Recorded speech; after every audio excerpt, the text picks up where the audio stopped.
Steve, would you like to start off this video? No. Okay. After all that talk, you're not going to? Nah. You're chickening out? Nah. Just trying to make this as awkward an introduction as possible. Okay. Well, hi everybody. We've got we had Connor. He just hung up. What the hell? After his video froze. He's probably experiencing technical difficulties. Give him a minute. Okay. Yeah, that was like right on cue. We went live and then we lost him.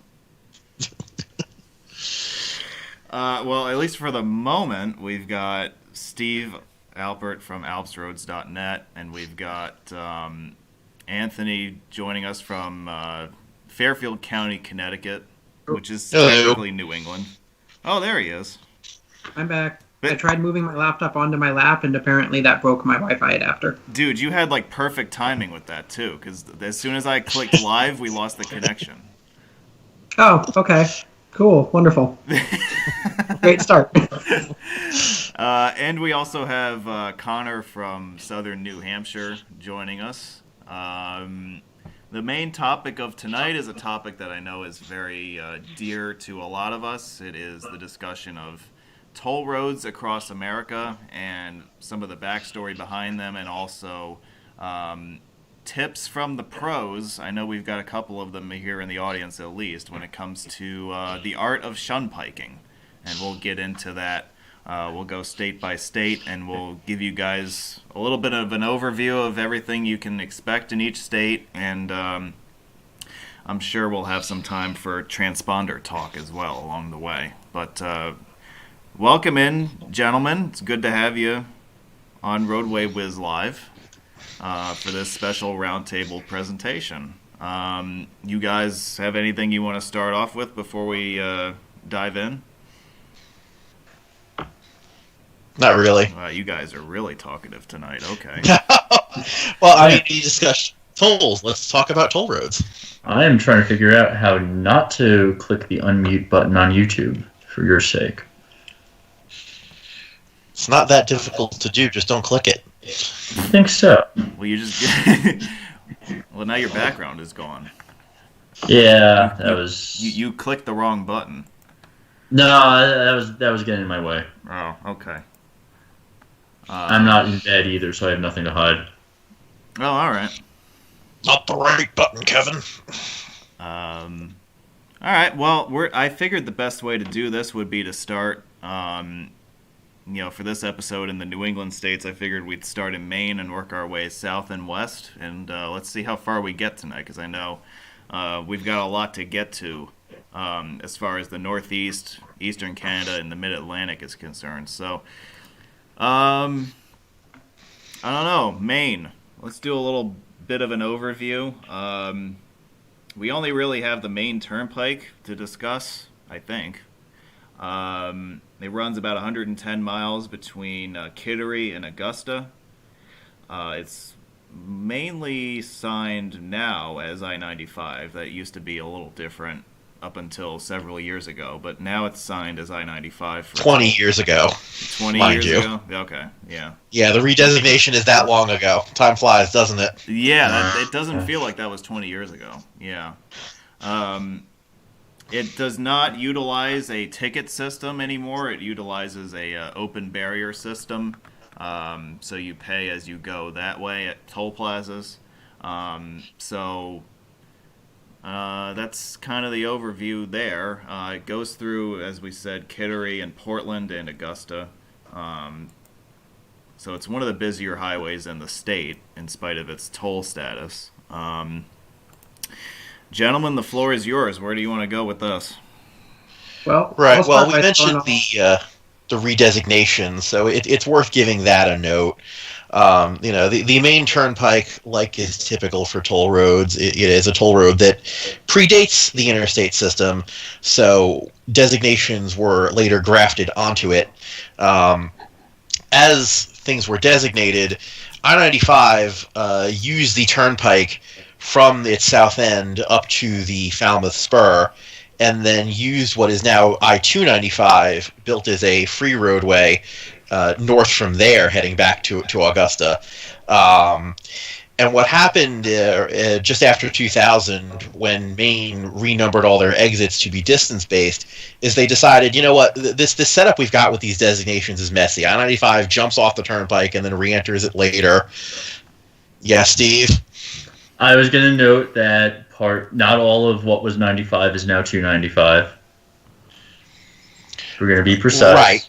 Right, yes. Yeah, so... So I-95 used the Falmouth Spur, which now is only unsigned 495. Yeah. The old situation was that 295 was only the free part through Portland itself, and then the portion of the turnpike between the Falmouth Spur and the north end of what's now I-295. For a while, I don't think it actually even had an interstate designation. It became I-495 later. So... so they reshuffled all that, so now 95 just stays on the turnpike, straightforward, even though it's a slightly longer route than taking 295. So 295 is now a much longer road, and 495 is unsigned, even though it does still exist. Did they ever give a thought to signing it, or was that just always off the table? Yeah, it would just confuse people. Yeah, there's with as it exists now, there's really no reason to sign it. It's a relatively short road with no intermediate interchanges. It's just a connector. So to go into that and maybe transition to what we want to talk about here, the thought for the redesignation is they wanted to keep through traffic on the turnpike, both from a revenue perspective, but also from traffic because of tourist traffic during the summer. So the Falmouth Spur is really signed for beach-going traffic. They want to get people around Portland and then over to 295 via the Spur to get to US 1 and go to the shore points from there. So they've really been looking at 295 is for all that heavy traffic, and 95 is you get to skip that. One of the consequences of all this, and just of traffic growth in general, is that now they're widening I-95 from 295 on north around the west side of Portland to 3 lanes each way. So they've made it a priority to make travel better for people staying on 95 as further encouragement and use of the toll revenue they're getting. And now once this is completed, you're going to be much happier staying on 95 around Portland instead of trying to Shunpike. Right. Even though, if you do want to Shunpike, since that is one of the things we do focus on here, using 295 for a significant distance is a easy way to do that. Also, factoring into 295, we have to discuss the quote-unquote tourist exit phenomenon. Exactly.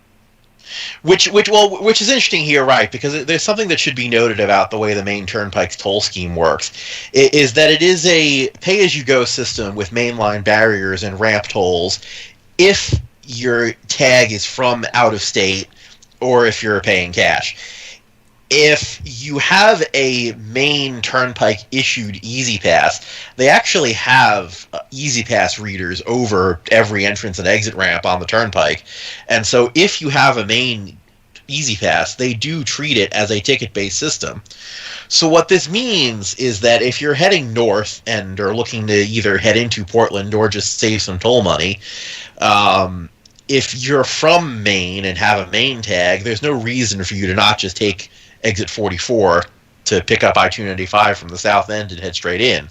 However, if you are from out of state or paying cash, it actually makes more sense for you to go up one exit further to exit 45, because if you have an in-state tag, you'll get charged a little more to go the extra exit. Oh, but that's tricky. Right, but if you're from out of state, exit 44 has a barrier toll when you get off, but exit 45 does not. And you can then get off of exit 45 and then very shortly thereafter take a loop ramp right onto I-295 North. You never even have to stop, and you save yourself some money there. Wow. I've never heard of transponder discrimination to the point that they only charge Maine Easy Pass at that exit, not other Easy Pass. Right. Well, and really the key bizarre. Right. Well, and the key here is that overall, if you drove from Kittery to exit 45 with an out-of-state tag, you would still pay more than if you drove from Kittery to exit 44 with an in-state tag, because even though they don't have it ticket-based for out-of-state tags, they only make it barrier and ramp toll. The amounts are higher overall. It's also worth noting that the exit 45 does have a toll for everybody southbound, so it's only northbound that you can do that trick. Yes.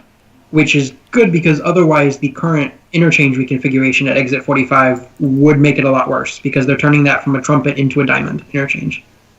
They're extending the road west. Yep. Which I guess will be great for traffic around the main mall area, but I always am a little sad to see a free-flowing interchange go away. And you do have entrance ramp tolls at the next ramps north from there, so basically they're tolling everybody entering and not exiting, except they want to capture the tourists who don't know about 295. Right. It's one of the odder schemes out there as far as tolls go. I mean, but you know, as far as shunpiking the rest of it, I mean, you know, US 1 is parallel. In the summer, it can get pretty heavy, full of traffic, but then so can the turnpike itself. Unquit. Right. I don't. There's not necessarily any other good alternative that's nearby for through traffic. And you know, if you're driving scenically, you can take 202 a lot of the way up. It's 4. You know. Right, but. I've driven US 1 even at night. You lose so much time that you're really better off on the southern stretch of the turnpike. And if you're going to shunpike, you can shunpike one stretch of road at a time. But the exits are so few and far between that you really get a much better quality just staying with it. I wouldn't say that there's anywhere that I would recommend a shunpike south of Portland. So we have the obvious. We've talked about the shunpiking the one toll heading north on 295. We've talked about 295 being the free and shorter route. The one we haven't talked about is the north end of 295, where there is an entrance ramp toll onto 95. And again, there's not a great shunpike there. The alternative sends you through Augusta if you take US 201 before you can get to the next exit. The US 202 interchange used to be tolled. They then pulled the tolls back to the area of 295. So the last mainline barrier on the main turnpike is just shy of the 295 merge, and then 295 has its own toll plaza there. It's an interesting toll plaza, which I know is not really what we're getting into, but it used to have the ramp from 295 north directly to 95 south go over the top of the toll plaza, and they've since removed that ramp as well as some others in the area. Right, that area has been reconfigured a couple times. If you ever have the chance to look through there, to look at some old aerial imagery, it's interesting to follow the pattern there.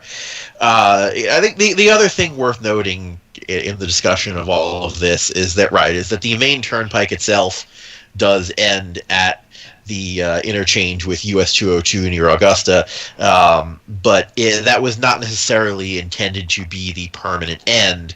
If the Interstate Highway Act in 1956 had not been a thing, there is a very good chance that more of the main turnpike would have been built heading up to Bangor as a toll road.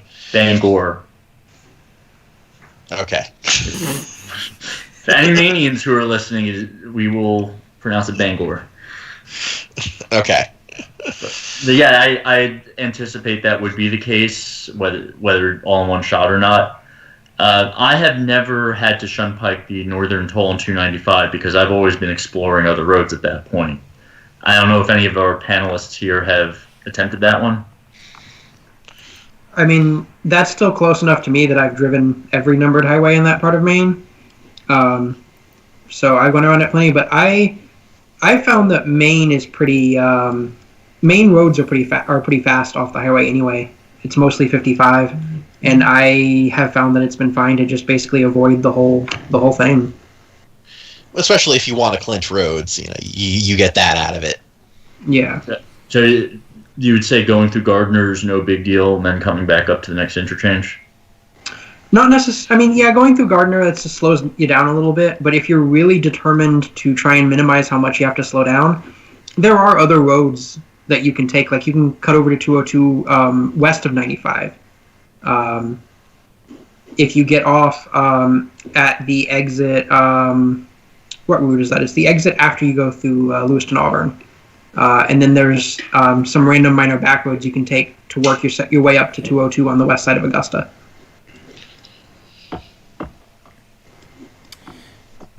Yeah, I mean, I think that pretty much covers it, right? I think that's everything for Maine. Yeah. All right. I think that's a good overview. Yeah, so the exit after Lewis, if you're talking about exit 86, that's what is that? That's come on, map. Middle Road. Yeah, Route 9. Yeah. It's a decent way to go. One other thing worth mentioning before we move off of Maine is the turnpike is in the process of going open road tolling, but not all electronic yet. Yeah, so they're replacing the barrier toll at York, as far as I recall, but Yep. They're not going completely cashless with the system. No, the new barrier at York has 3 open road tolling lanes each way, but they're still building new cash plazas off to the side. Wow, okay. And the reasoning for doing this is that there's not enough adoption of tags. Yeah, they cite tourists from places like Canada who don't have easy passes. Damn it, Carl. So Matthew Wong points out in chat that apparently people are using the former interchange with Maine 112, which was supplanted by the I-195 interchange, and it still connects into the Ramada by the highway. So people are exiting there, going into the Ramada parking lot, and then going out the other side to try to shunpike the toll on 195. Yeah, and I don't think you're allowed to do that. No, actually, definitely not. But doesn't mean that people don't manage to do it if the gate is left open. Yeah, I don't want to go into illegal shunpikes, but that is that's an interesting one that's even a thing at all. So I never even considered that being possible. Steve, I would think you would be an expert in illegal shunpikes. I only do legal ones. Do you? Yeah. I think you're full of it. I don't know about I've that. never done an illegal shunpike. Okay. New Hampshire. Live free or die. Drive free or die. Whatever you want your logo to be. New Hampshire, where you don't have toll road, you have a toll road. That's right. I like the signage there. We have 3 toll roads we should discuss primarily. We've got the Blue Star Turnpike. You know what? I'm going to put you guys away for a second, and I'm going to go to the next slide here. We've got the Blue Star Turnpike, a.k.a. the New Hampshire Turnpike, which is I-95 between Massachusetts and Maine. We've got the Everett Turnpike, a.k.a. the Fun One, which runs between Nashua and Concord by way of Manchester. It's got some pieces of it that are U.S. Route 3. There's I-293 and there's I-93 in there. And then there's the Spaulding Turnpike, a.k.a. the one that's perpetually under construction. That one starts at the Portsmouth Circle and runs generally northward into the hills of northern and central New Hampshire. They are part of the same unified toll road system. However, they are unique in their own ways. Again, we have a pay-as-you-go system with open toll booths instead of tickets. And there's also liquor stores at service areas in New Hampshire, which is very unique in America. So, gentlemen? Yeah, so... Blue Star? I thought we were starting on the liquor stores. Well, you guys take your pick, man. All right. I mean, hey, priorities. Let's start with the liquor stores. As Anthony takes a sip of liquor. No, there is no alcohol in there. No. So we're going to do liquor in the front and then save the poker for the end? Yeah. Yeah, so, all right. Normally, it generally the interstate system is not allowed to have concessions directly on the highway. This is a function of the Interstate Highway Act that they wanted the money to support local businesses and not put them out of business. How well that's worked is a discussion for another time. But the consequence of this is that in the United States, you really only ever see service plazas on toll roads that either predate the interstate system or were not built with money from that 1956 Act. And then you have New Hampshire, which has state liquor stores on these toll roads, but I believe they actually are surrendering some federal money by doing this. They just don't care because they make up for it by collecting liquor tax from tourists. Yeah. Anybody have any interesting liquor store stories? Or any interesting encounters that they've had over the years? Or has it all been pretty straightforward? They're pretty mundane. I mean, I've got it down to the point where I can be in and out of the hooks at one in 3 minutes. Which I'm not sure if that's something to be proud of or not. It's efficient. Yeah. It is. Sounds like you drink a lot of liquor. So good for you, and we'll get you set up with rehab.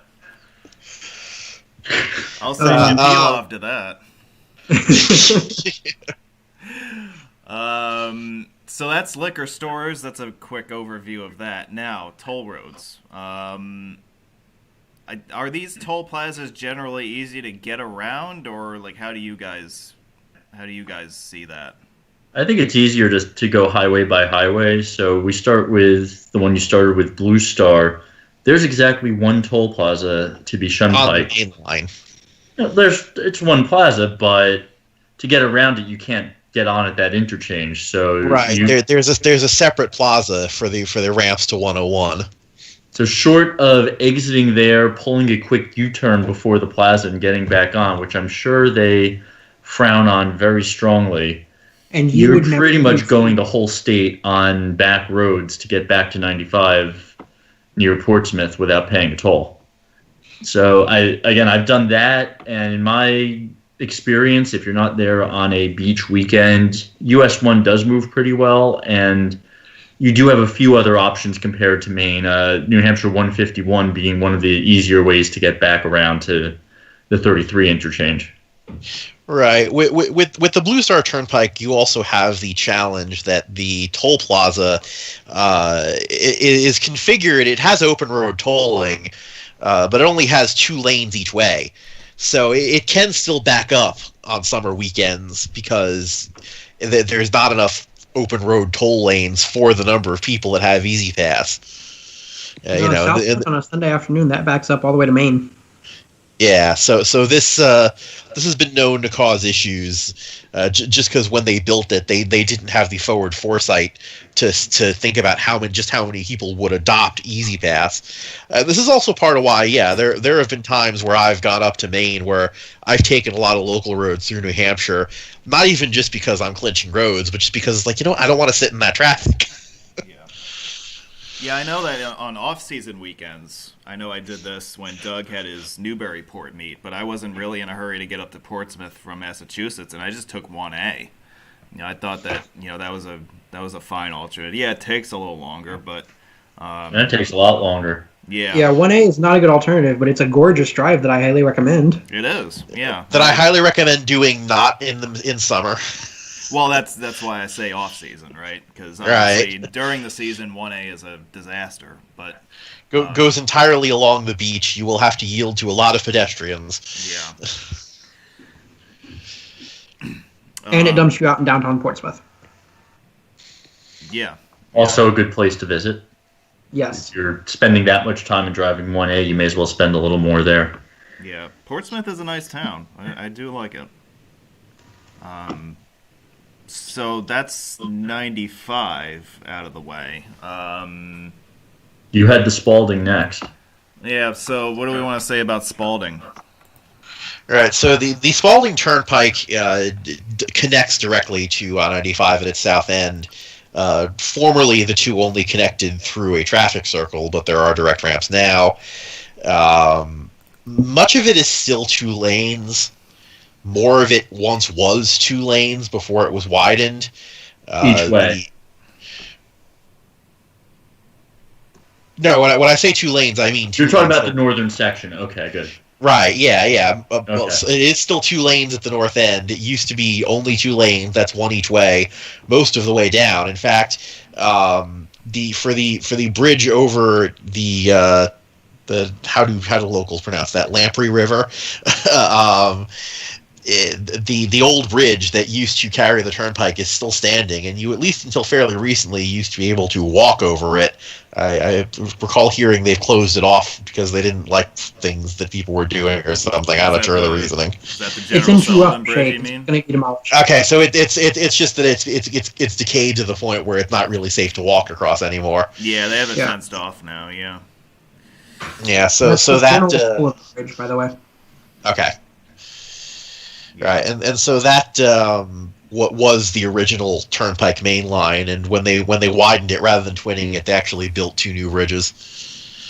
Yeah. And then I think they replaced one of the bridges, right, to make the turnpike Yeah. wider? Is that what happened? Because that's the project that has never really ended, that widening project over the bay It's ended and now. then up to US 4 there. Because like the video that we're watching right now is like ancient. I think it was 2013, and that project had only just started, and I think it only really just wrapped up, right? As far as I know, it's wrapped up now, or if not, they're just doing like landscaping type things. But the roadways are open to everything. The trail. The last time I was there, the trail that's supposed to cross the old bridge was in good shape. I did walk it again at that time, so it's news to me that they had to close the old bridge because they spent some time to construct parking areas and trail connections that people could walk it.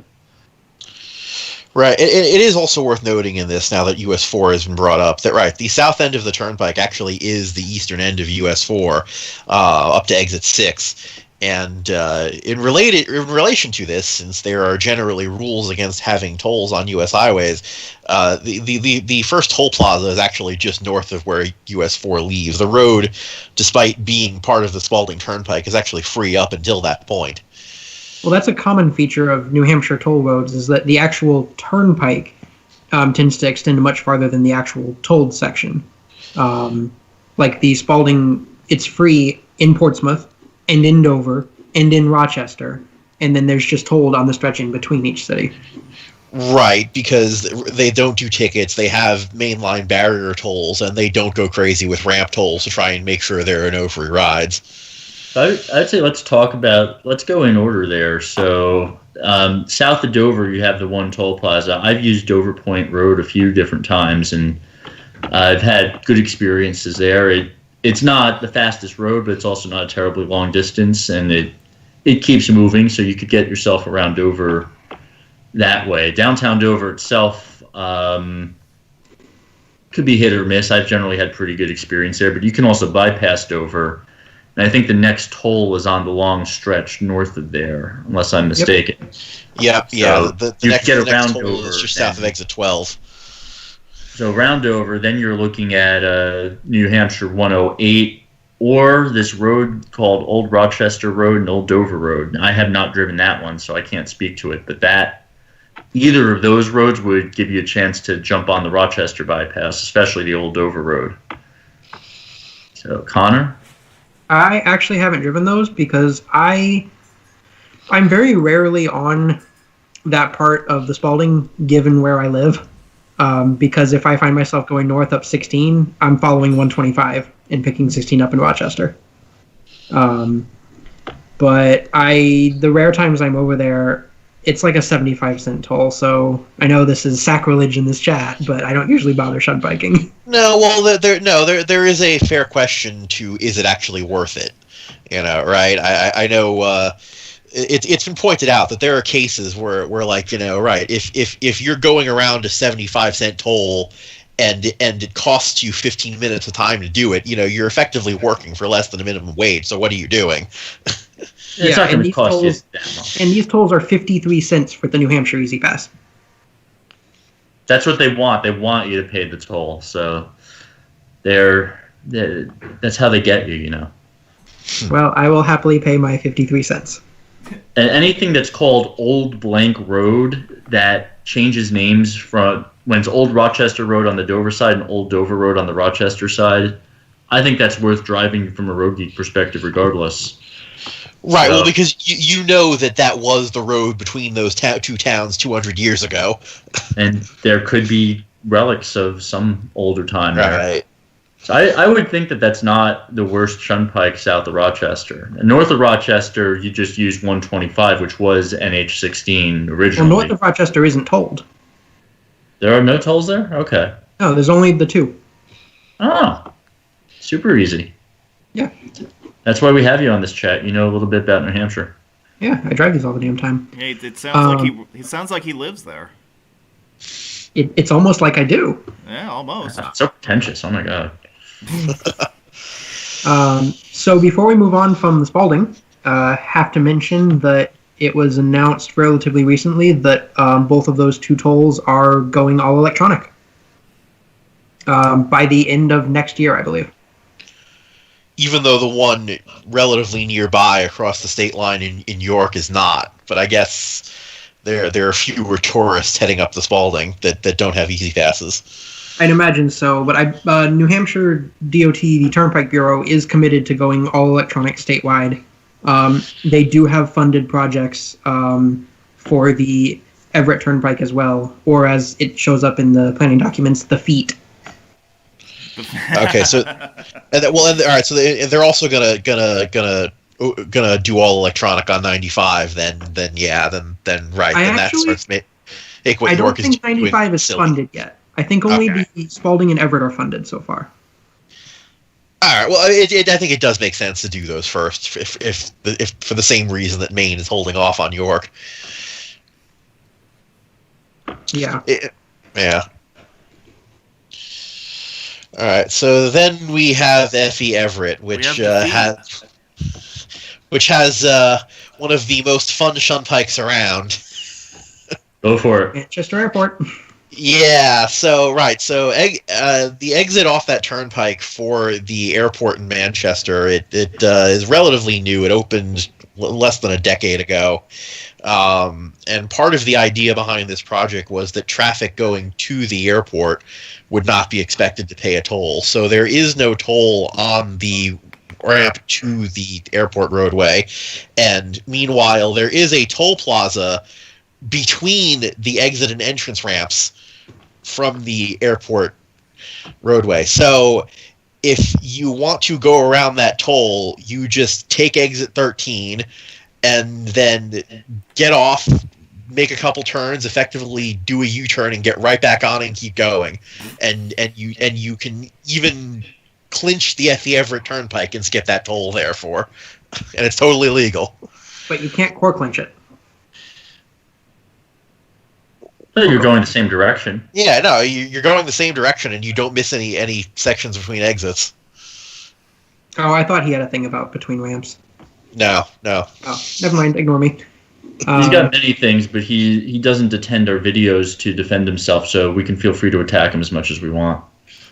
I prefer to be nice and not attack the non-present, at least when they're people we like. But I would like him if he watched our videos. Well, he's probably too busy moving right now, isn't he? Yeah, he is driving cross country, so... Is he right now? Right now, though I still cut him no slack because he doesn't attend even when he could, so he's still evil. Well, are you gonna demand the 50-mile notice thing from him? He is avoiding me by exactly 51 miles to make sure that he doesn't. See, I like to make sure that he doesn't have to come to your house. Yeah, but he will come Dan's house, so you better get on his case about that. He's probably gonna go right past me, isn't he? Well, I like the time lapse effect here. Yeah, I decided to skip a bunch of this because a lot of it is boring. But 1, 2, skip a few. Hey, my state's not boring. Your state's boring. So let's talk the rest of the Everett. Is there any other shunpike to mention besides for the southern part, US 3, and we could talk about the northern part separately. I mean, you can take Route 3 through Merrimack if you want. but it's kind of pointless to do when you can do it so quickly with the airport exit, which I've timed as between 2 and 3 minutes, depending on the lights. Is that the only mainline toll south of Manchester now? Yes. Well, it's always been the only one south of Manchester. So there are other tolled interchanges there, at least. Right. There are, in this case, a few ramp tolls. Yeah. Just not at that one interchange. They have gotten rid of the tolls at all the other interchanges, except I believe exit 11 still has them. But they've been mentioned 10 in chat. What? Someone mentioned 10 in chat as the one. I see the ramp tolls on 10. I see them on 11 for that matter. Oh, they were removed on 11 last year. Yeah, that's what they said in chat. Okay. So it's 10 that still has them, I think. So there's only one toll barrier. All right, so there's 3 toll barriers south of Manchester. 2 of them are on ramps, and one of them, the only one that you would have to pay at if you're through traffic, you can just avoid. Well, no, there's only one ramp, one left south of Manchester. Yeah, but there's one main line and one ramp. There's one. So why'd they get rid of the ramp toll at 11? Politics. Really? Oh, okay. It was a campaign. It was a re-election campaign project promise from Sununu. Ah, see? Get rid of tolls, you automatically get reelected. Yeah. Actually, was this the one where people were protesting by paying in pennies? Yep. Yeah, that's not that's New Hampshire for you. Oh, So surprised they yeah, so that's interesting. So there's only one main line. I didn't realize there was only one main line plaza. So that essentially you can drive the whole. There is a second one in Hooksett. Yeah. right. Once you're on to 93. And the hilarious. That's the other one to discuss. Yeah. Before we move up there, the hilarious thing about the exit 10 and 11 tolls is that since they still have them at 10 but they don't at 11, and those exits connect to the same road on each side and are only a mile apart, I don't understand why anyone would ever take 10 anymore. Yeah. There's your exit, Shunpike. So that's how you would get around that. Okay. Right. Well, even if you needed to get to someplace that was right off of exit 10, you could get off at 11 and make a couple left turns and go back down to exit 10, and then there's no ramp toll coming southbound. Yeah. It's probably just because the outlet mall is off exit 10. Yeah, so that captures some unsuspecting shoppers, takes a little extra money out of their pockets. Yep.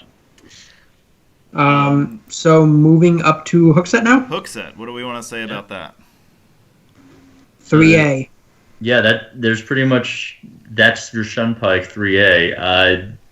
3 is much more out of the way. 3A connects you directly to 93 and 89 on either side. And it's decent. Hooksett doesn't really slow you down there that I've experienced. No. This is another one that I've timed because this one I do all the time, and it is 7 minutes longer to take 3A instead of 93 on average. It's a decent chunk of time. It's only 6 or 7 miles. Yeah. So you're moving at half speed. Is the toll still $1 here? It's $1 out of state, and it's like 70 cents for in-state. Oh, okay. So it's probably not worth my time to Shunpike it, but it's just so damn easy. It's principle. That's why we're here. You're not a real road geek if you don't Shunpike a 70-cent toll. Right. Well, the other thing too, right, is that due to the plaza configuration, you can't get off at exit 11 either. You have to basically drive the whole way from Manchester up to Concord on 3A to actually go around it, which is what makes it slow you down. Yeah, I am always surprised at how many people I actually see making the turn off 3A towards the exit that's right at the Hooksett Plaza. Like, I don't understand. Not everyone's that cheap. I guess. It just, yeah, once you're there, if you're heading from Hooksett south, you may as well just keep going south and you'll get right on for free. Exactly. If you're going north, why would you go south when you just go north to the next exit? Whereas I think you also have to realize that a lot of people don't actually know how to navigate and just do what their GPS tells them to. So, I'm sure. One example that I like of how it's pretty telling how popular it is as a Shunpike, though, is that there is a pilot truck stop on 3A, about midway between the Hooksett exit and the 89 interchange. So therefore, right, you know that there's enough people there for it to be worth getting some customers in. Yeah, especially because that's like the only pilot in the entire state of New Hampshire, and it's there. I think that about does it for New Hampshire, right, guys? Yeah. Okay. Yep. You want to move on south?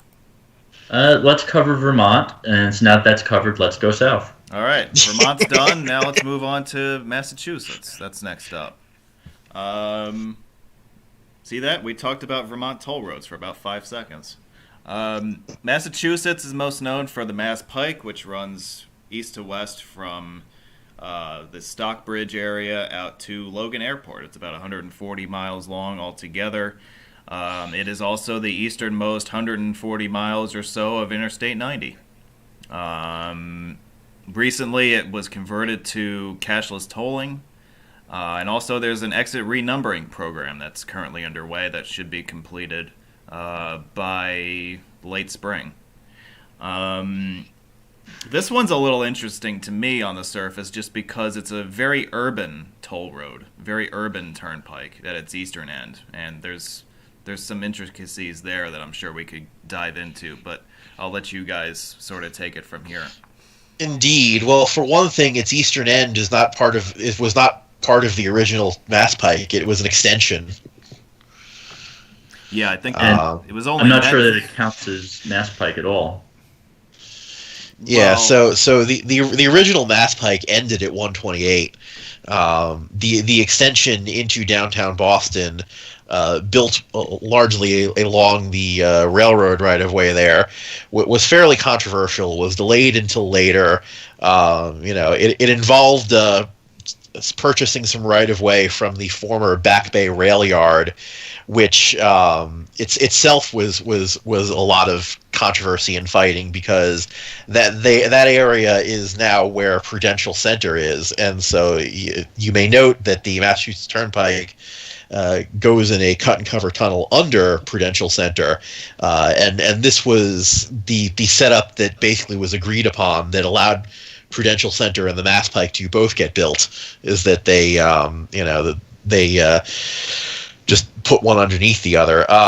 Right. So now that the Mass Pike is doing purely cashless tolling, they only have gantries between interchanges. There are a few stretches further west that are therefore now free because they have not put gantries between the interchanges in the Worcester area and in the Springfield area. Historically, that was not the case. That said, the ticket system did end at 128, and then heading east from there, you then just had a barrier toll near the Alston-Brighton exit. And right. And then, a ramp toll if you got off there. So the way it sort of worked inside of 128 was that most traffic would pay a toll just because the way the ramps are configured. East of that Alston exit, there are no eastbound on ramps or westbound off ramps between there and I-93. The only free ride that would have been possible would have been between the West Newton exit and the right and the Newton Corner. Well, they're not numbered that anymore. Numbers, Anthony. They're not numbered that anymore. But they're also not a Shunpike anymore because they put up a gantry. Did they? Okay, so that's one case where they actually took a free ride away. Yeah, so as we get into the Shunpikes, when I lived in Cambridge and I would get home to New Jersey, to and from New Jersey, I would go the back way out of Cambridge, avoiding the Alston-Brighton interchange. So I would head down Soldiers Field Road, over to Nonantum Road, and make my way through that little stretch of Newton there, on at exit 17, back off at exit 16, which is coincidentally Mass 16, and I'd head down to 9 for the majority of the rest of the journey. I would then cut off to US 20 over to I-84. So certainly not the fastest way, but I found that to be the most effective Shunpike from one to the other. 290 was a bit too far north to be effective, and US 20 east of 495 is a bear to try to drive. So I found faster just go to 9 and use that along. Yeah, and it's pretty well, except through Framingham when you get traffic through Framingham Center and then by the mall in Natick. It wasn't too bad anytime I was driving home on a Friday night or back on a Sunday night. Yes, but right. that It's was one of a those while things that's ago going now. to depend on time. What was it, Con? That was a while ago. It's gotten worse now. Yeah. Yeah, I know.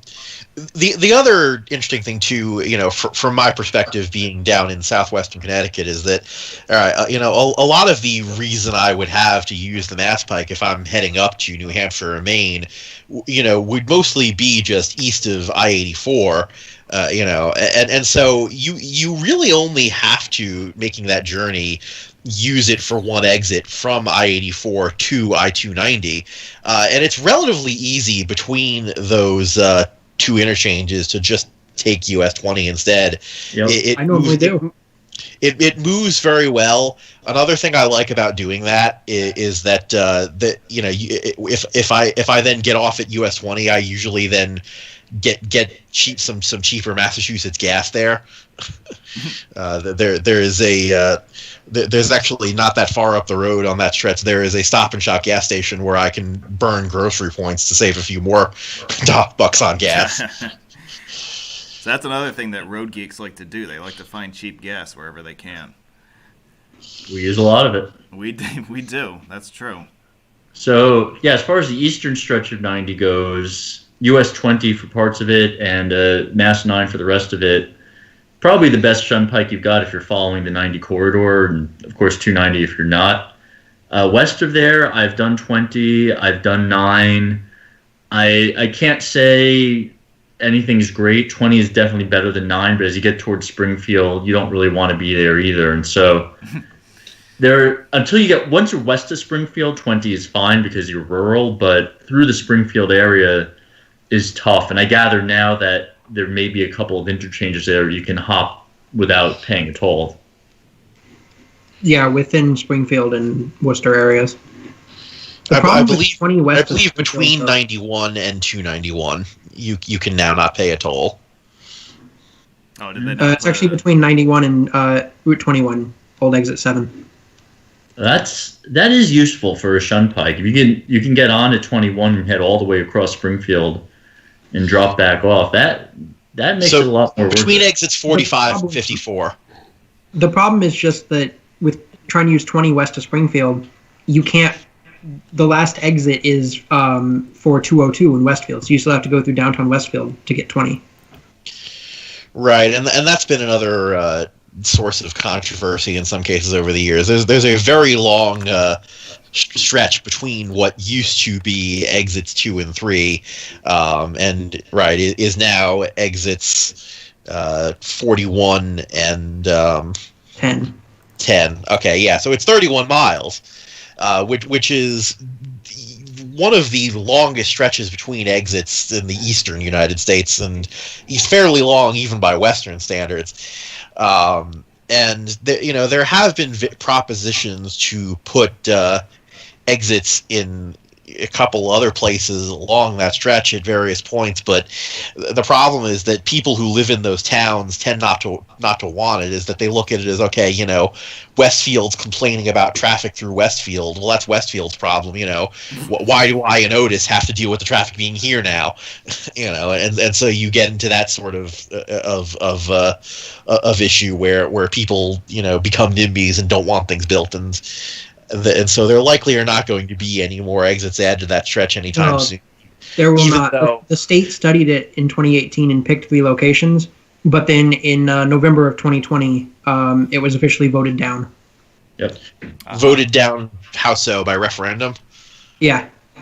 Okay, well, yeah, that seals the deal then. If the voters of the state said no, I think they picked the location, and then the voters in that town said no. Okay, yeah.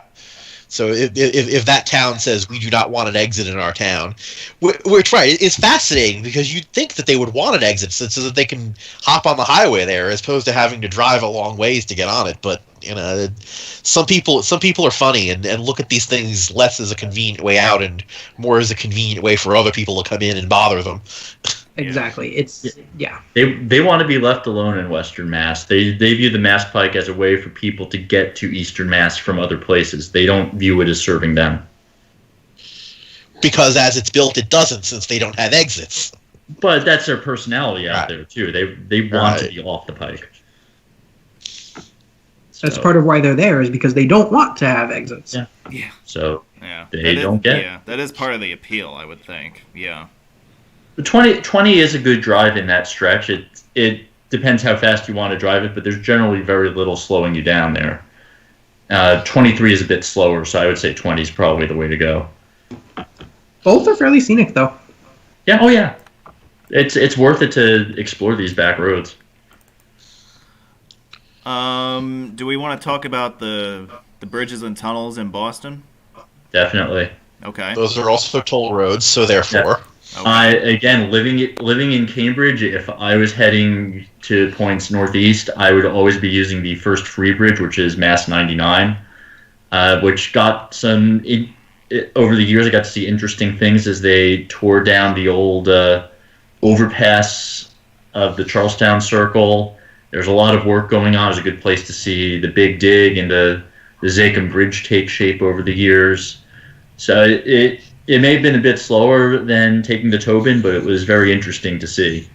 That said, if you're going to the airport, you're pretty much going to be paying tolls because going all the way around and then back down through Chelsea and Charlestown is really not worth the Shunpike versus just paying the toll and going straight there. I've done it. I have biked it. I have biked all the way around to Charlestown via 99, but if you're on a bike, you have to. You're not allowed in the tunnels or on the Tobin Bridge. I will say I've driven to Charlestown that way, specifically from the end of 145. I drove back around to 99, but if I'm going to the airport, chances are I want to get there with enough time to make the flight, or if I'm off the flight, I just want to get home. I'm not going to be going all the way around and Shunpiking. Yeah, so regarding the Tobin Bridge, it's worth noting that this is gone now since it's all cashless tolling. However, the former toll plaza was on the bridge structure itself, and in fact, since this is a double-decker bridge, there was at one time in the past, also a toll plaza on the lower level, like the Henry Hudson Bridge. Right, the Henry Hudson Bridge would be the only case of something even being remotely comparable anywhere nearby. But even in the case of the Henry Hudson Bridge, the double-decker toll plaza was not on the bridge structure itself; it was on land. Well, the Tobin Bridge it's overland. The toll plaza was overland, but elevated above. Yeah. Right. So that bridge had two-way tolling. They then took that along with the Sumner and Callahan tunnels and made it one way in I believe the 70s. That was a time when there was a trend of making a lot of two-way bridge tolls one way just to open up room, save on cash collection costs, just double the toll and make it one way only. But when they went cashless and put the gantries in, they decided, well, you know what? Why? The original reason we did this is no longer there. So the bridge and the two tunnels are now tolled both ways again, which does also then have the effect of making it more difficult to Shunpike, since now if you actually want to not pay, you need to take the Shunpike route in both directions, and you save only half as much money each time you do it. Yeah, do you think that because that is one effect that cashless tolling has had, is that it's brought back the idea of reinstating two-way tolling. You think this will be more of a phenomenon across the country? Like we'll gradually see a return to that? In some cases, certainly. I mean, in this case, it was easy because the coordination of one-way tolling was between only 3 crossings, all of which were controlled by the state of Massachusetts. In other cases where you would need coordination between multiple agencies to make it happen, because logically, right, you need to return them all to two-way at once, or you're going to create traffic issues. Then it's more difficult. But right, in cases like this, especially in a lot of places, toll bridges are more or less one-offs. Then yeah, there's kind of no reason not to at that point. Yeah, it's very agency specific. Like I know the Thruway Authority at least thought about it, looked at it, potentially going back to two-way once they're all electronic. MTA is doing that on the Verrazano, and they may be looking at other facilities as well. But Port Authority, they haven't done it yet, certainly. Right. It's also a question of how much are people thinking about it, right? Because there are going to be agencies that are going to look at it as, I'm replacing a toll plaza with a toll gantry. There you go, everybody move on. And then there are going to be agencies that are going to think about it a little more and say, wait a minute, why is this only one way? The original reason why we did that is no longer relevant, so why are we doing that? Right. Which is what Massachusetts did. But so it's worth mentioning right now that this view often made paying the toll worth it, at least for me. Well, that's one way of looking at it. Like when I was doing, I never would take the Tobin when I actually was like commuting or anything like that. But sometimes if I'm just going into Boston for fun, it's nice to just be greeted with that view. That is one of my. It's also worth noting here that New England, yeah. This underpass that the video is going through here is also not original. This was a Big Dig sidebar project. They called it the Canna Tunnel, Central Artery North area. Well, it's the City Square Tunnel.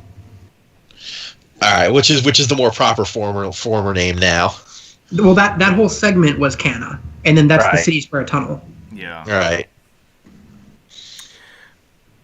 The loop is the new part that it's now on a separate bridge, when it used to go directly into 93 and a Y interchange, and then into town back when it was I-95.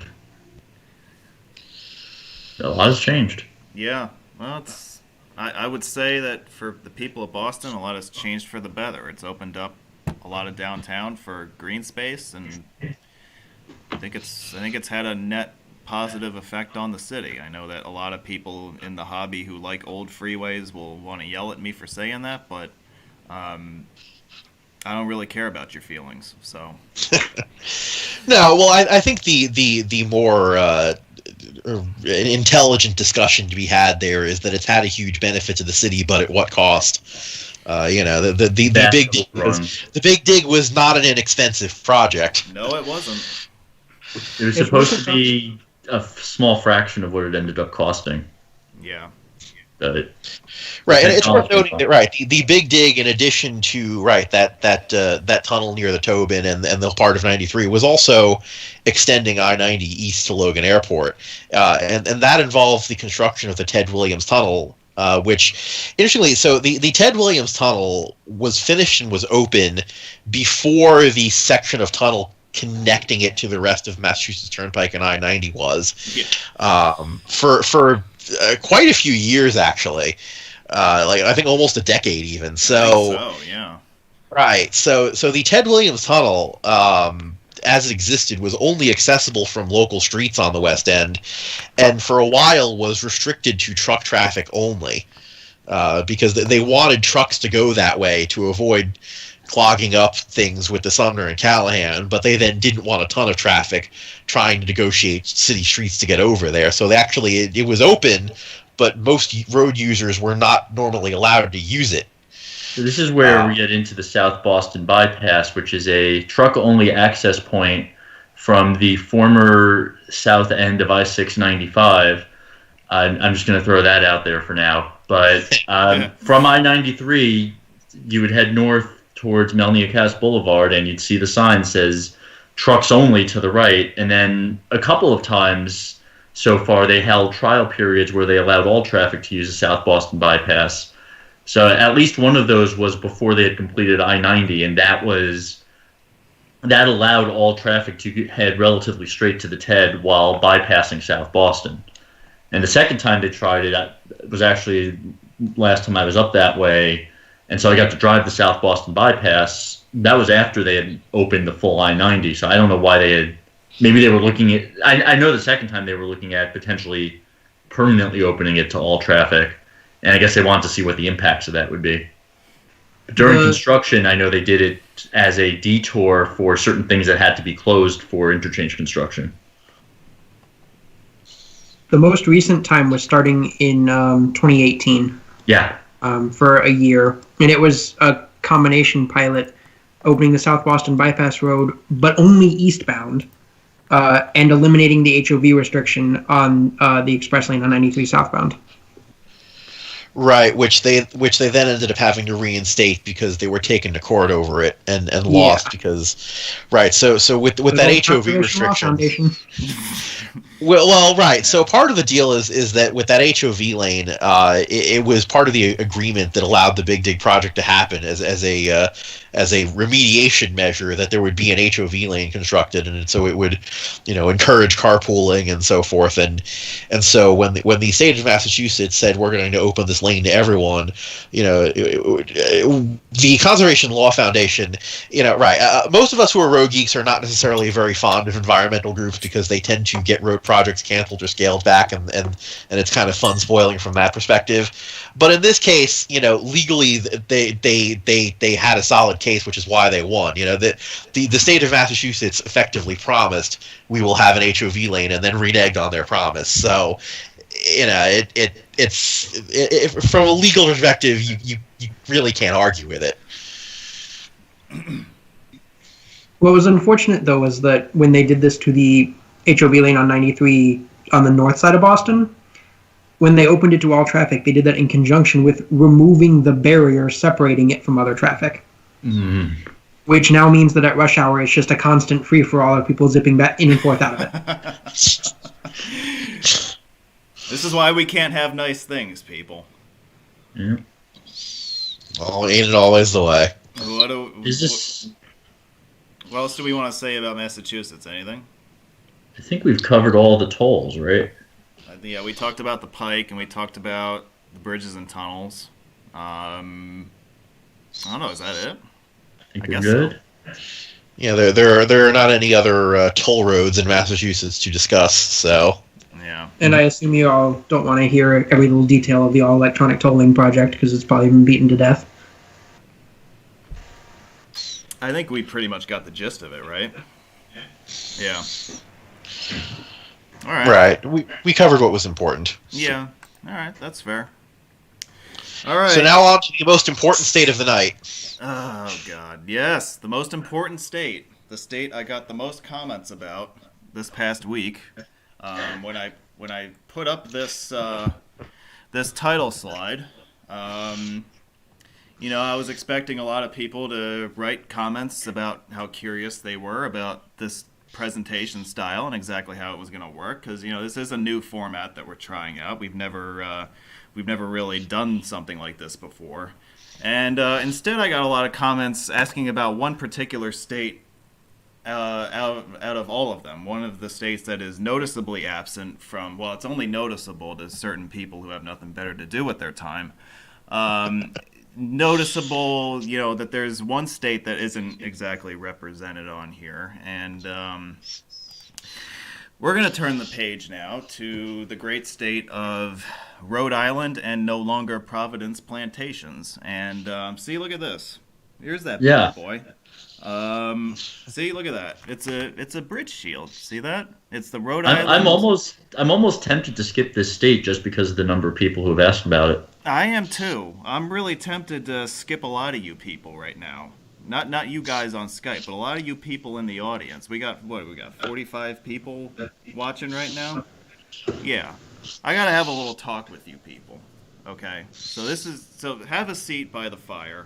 Grab your favorite beverage and sit down for a few minutes. Guys, you can go have a bathroom break. This is your intermission if you like.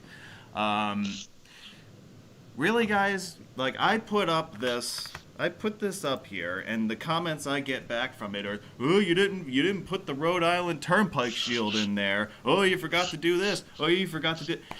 Has it ever occurred to you people that maybe I just didn't want to do it? Like, look at this. I'll give you another example of how ridiculous this title slide is, and nobody even brought this up. I'm surprised that none of you even mentioned this. See, look at this. See, I'm going to circle 1, 2, 3. Look at that. New Hampshire's got 3 shields on this title sheet. Can you believe that? That is ridiculous. New Hampshire does not deserve this amount of coverage. Why does New Hampshire not deserve this much coverage? Because New Hampshire is stupid. And they don't deserve having 3 out of 7 shields on this damn title sheet. But I put them up there anyway. Why? Because I felt like it.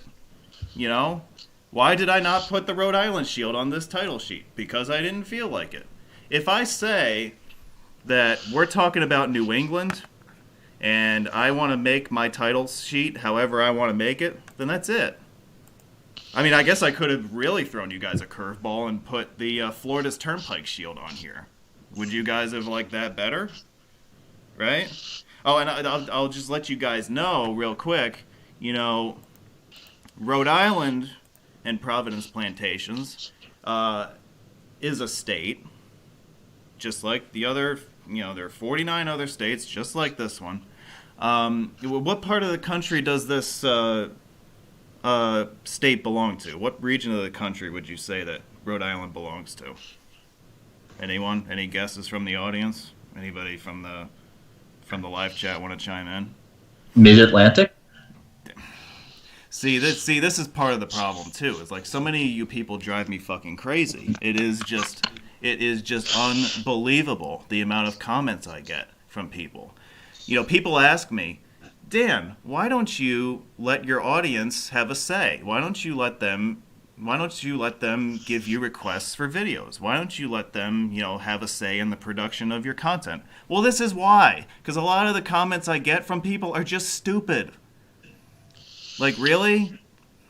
I do these presentations for free, basically. I mean, I do these as a service to you people because we are in the middle of a pandemic and I see the need for us to get together and talk about, you know, roads as a distraction.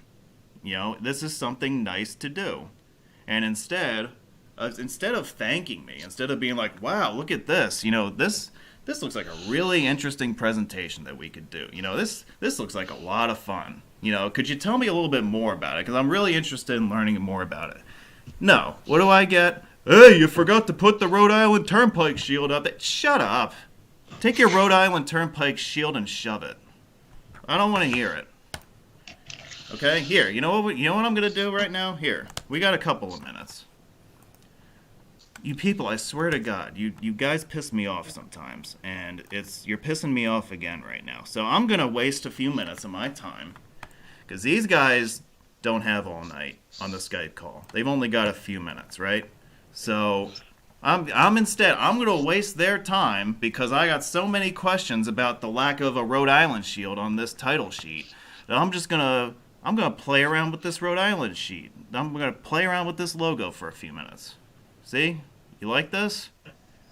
Do you think this is a better use of our time than talking about toll roads? See? It's like the Twilight Zone right now. Do do do do do do do do do do do do. You know, here I'm gonna create another logo for this presentation. Okay, and I'm gonna change this logo. I'm gonna do this. Okay, see, here's the new logo. Here's the new title sheet for tonight. You like that? Is that better than the one that I had before? It's gotta be, right? I still see New Hampshire in there. The spinning effect is kind of cool. I'm not gonna lie. It is cool, right? You know, yeah, so Rhode Island is a state. Contrary to what Steve told you, it is a state in the area of what we like to call New England. Okay? Hey, look at this. The header says Toll Roads Talk, New England, and Eastern Canada. That's interesting. Gee, I wonder if Rhode Island will actually be mentioned in the presentation at some point. Well, gee, there happen to be toll roads and bridges in Rhode Island, so don't you think it's a good possibility that we'll bring it up at some point? Guys, seriously. I got 13,400 subscribers on this channel, and sometimes I feel like 13,300 of you are total idiots. Okay? But not the ones watching tonight. You've got to do better than that. Seriously. Are we really? It is worth noting here. Yes, go ahead. Go ahead. It is worth noting here that there are other toll roads in New England whose shields are not present on this title slide, so it should never have been presumed to be an exhaustive representation. It's merely a sampling for the sake of some nice aesthetic graphics. I'm glad that you mentioned that, Anthony, because that reminds me. Look at this one, for instance. This is the title slide from yesterday's West Virginia presentation. Hey, look at this. Look at all the congestion on that page. That's what I call shield congestion, okay? This is your new term for tonight, okay? Shield congestion. Like, introduce that into the forum. You'll get a few laughs out of that, okay? Look at all this shit on the title slide. There's way too much going on there, right? And you're missing it turns out that I've only utilized about half of the shields that I could have possibly used. Because if you watched last night, you know that it was a very wide-ranging discussion between, ADHS corridors and interstates and turnpikes and U.S. routes. I mean, we talked about everything. We even let Josh talk about Highway 92 in West Virginia. I don't know why we wasted our time doing that. Just kidding, Josh. But we talked about literally everything there was to talk about. If I had tried to put every single shield that we talked about last night on this title slide, it would be an absolute disaster.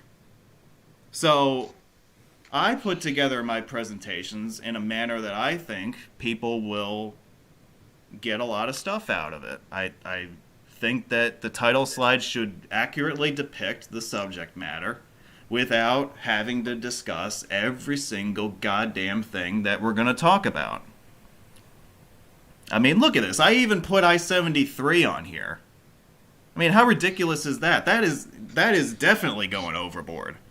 Because I-73 ain't ever going to happen in our lifetimes in West Virginia. But to convey a specific message about content in the presentation, I included it on the slide. I went above and beyond the Call of Duty to do that. See? And I really... frankly, I kind of went above and beyond the Call of Duty putting a lot of these shields on here. Back to the New England slide. I mean, the Connecticut Turnpike, for all intents and purposes, doesn't exist anymore. Again, New Hampshire is stupid, so they don't deserve to have 3 different shields. Like, I don't understand what the hell the big uproar is here. You guys, you sit in your computers and you watch my stuff, and then all you do is yell at me because I get one little thing wrong that's not to your liking. I mean, grow up. Jesus. You people are driving me crazy. I am working night shift right now, too. So, I am half asleep most of the time anyway. You guys didn't even mention the fact that I got the dates wrong. I did. Well, you did, but it was only this morning that you noticed that. That's a bigger problem to me than a shield that's not on a title slide. Because I'm trying to convey information on my Facebook page, and I gave you guys the wrong information. So that's my mistake. I wrote the wrong dates down. I shouldn't have done that. But none of you caught that. No, you all caught, well, where's the Ritba shield? Oh my god. Oh, the heavens. There's no Ritba shield on the title set. All right. Rhode Island. Not a lot to Shunpike in Rhode Island, unless you're a truck. Yes. So I think, right, so discussion of tolls in Rhode Island falls into 2 buckets here. There is the Newport Pell Bridge, which is a bridge that everyone has to pay a toll in order to cross. There is really no way to Shunpike it without going a long way around up through Massachusetts and back through Providence. Not quite. You could stay in Rhode Island. Yeah, right. But it would be faster to cut through Massachusetts. Not convinced of that either, but go on. 114 moves decently. Not more decently than 195, I wouldn't think. But you're also touching on a second toll, which I think you forgot to mention, which was the Sakonnet River Bridge. Which Right, is the toll that briefly was and then wasn't. But for a time, the only way to shunpike both of those would have been to take 114 down. Right. If you cared about the 10 cents. Right. The thing is that even if you're taking 114 and using the Mount Hope Bridge, it would be faster to take 136 up to 195 rather than staying in Rhode Island.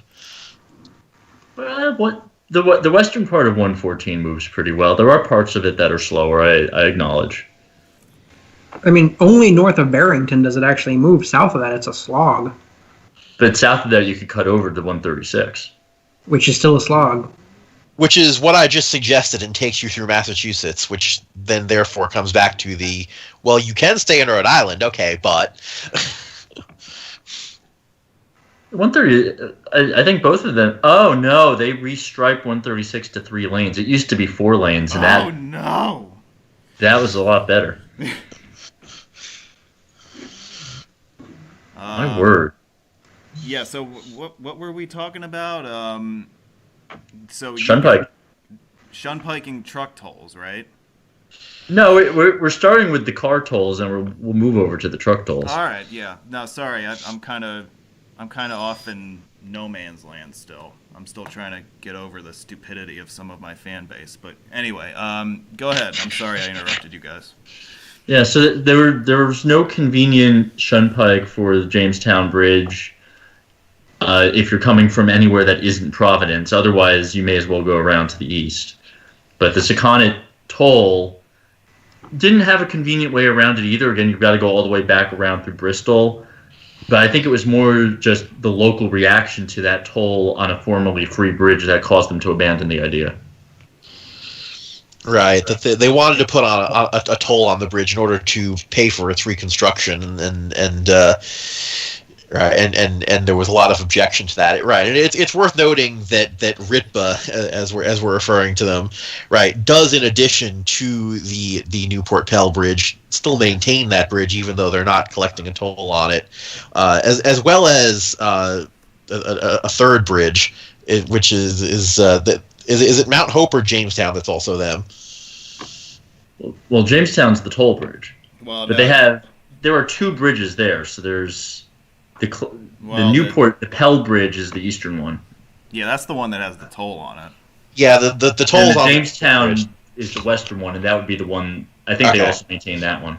Yeah. So they're collecting tolls on one bridge to pay for the maintenance of 3. So you also have to figure, right, there's only so much you can stretch that money.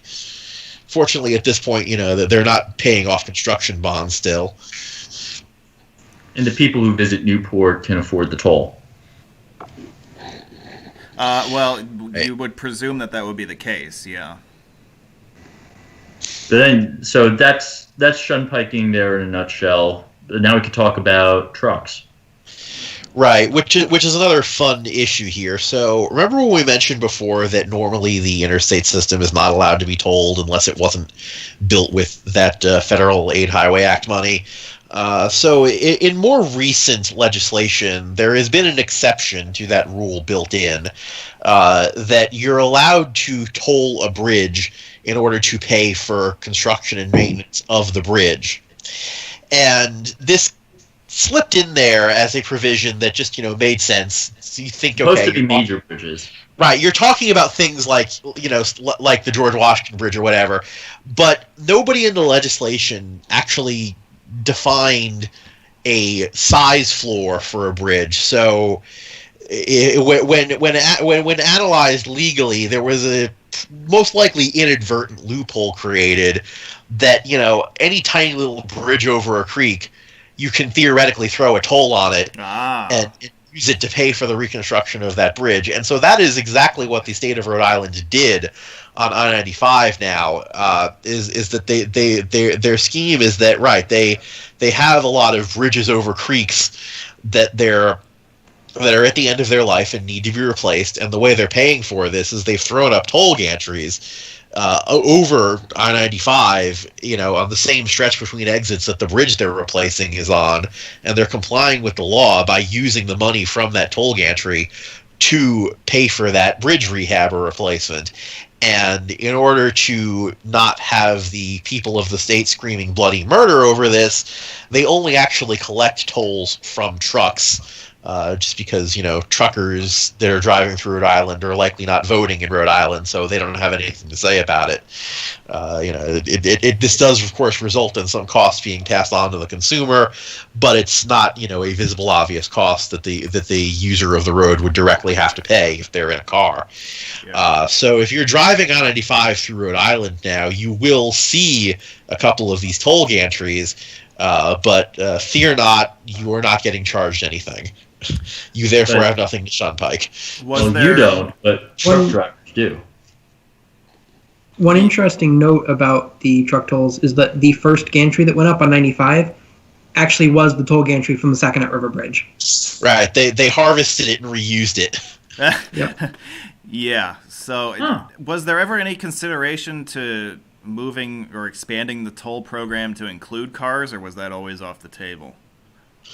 No, it started as cars and then was narrowed down to only trucks to make it politically palatable. Oh, I see. Well, if you think about it, the amount of damage in terms of easels that trucks do to highways as opposed to cars, truck tolling makes a lot of sense. If you're trying to justify, who should be responsible for the maintenance and upkeep of highways, trucks do an exponentially greater amount of wear and tear on highways. So. Yeah, I also want to explain for the audience that ESALs, that's ESAL, that's equivalent single axle loads.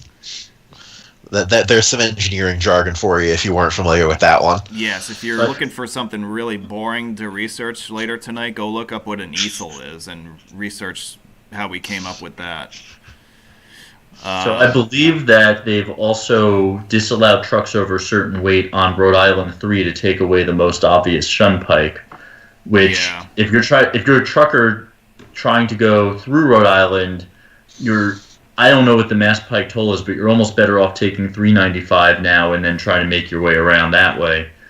If you've got to go to Providence, you may be best off taking US 6 in from 395. There's not that many through trucks on 95 in Rhode Island to begin with, because anybody going from farther west of New Haven to farther north of, Attleboro is probably taking 91. It's taking 91 to 84 anyway, right?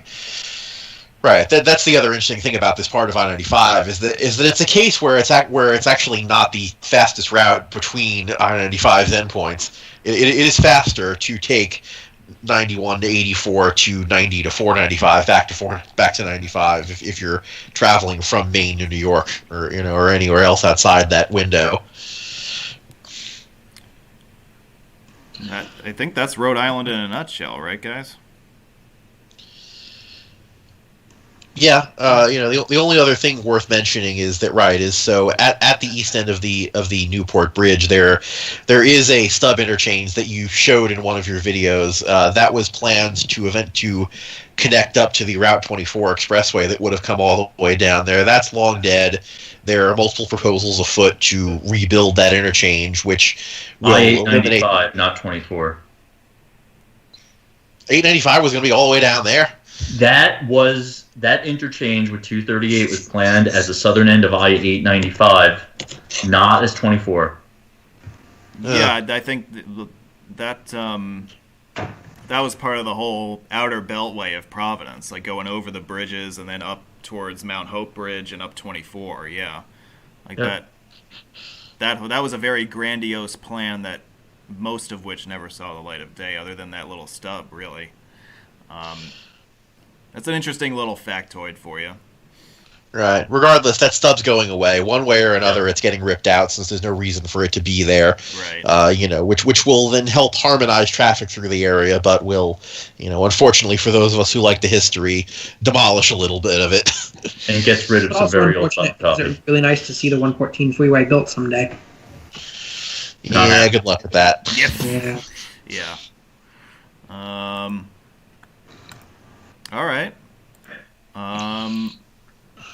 We spent, I don't know, what did we spend? About 20 minutes on the state of Rhode Island, and about half of which was me ranting and raving. So I think we could stay there for 43% of the presentation if we want to. How much more time would we have to sit here? on this slide? Probably another hour. Another hour? Okay. That's Well, yeah. Well, I'm not going to do that because we have viewers watching, and I'm sure they want to.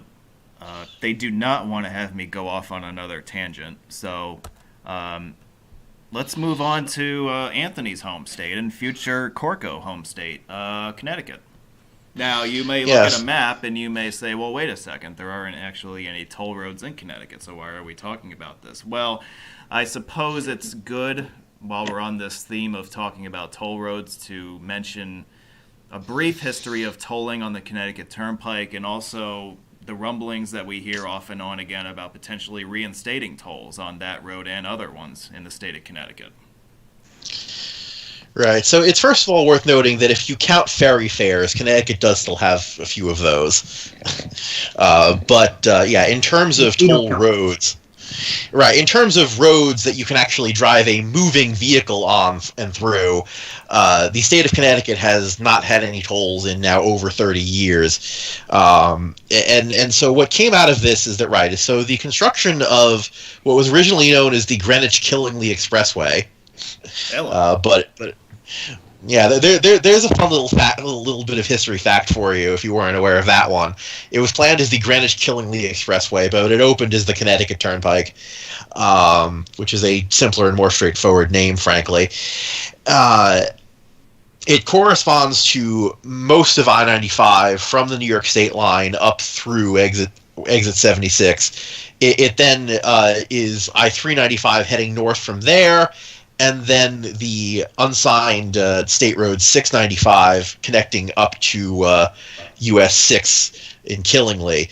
And the road was built along this route because you have to figure it, at this time, it also predates the interstate system. It actually opened in 1956, right around the time that the Interstate Act was getting signed into law. So there was no real plan to build 95 in Rhode Island necessarily at the time. So this routing would have, with maximum mileage in Connecticut, been a pretty logical through route from New York City through to Providence. It just would have dumped you onto US 6, and you would have had to have taken 6 the rest of the way there.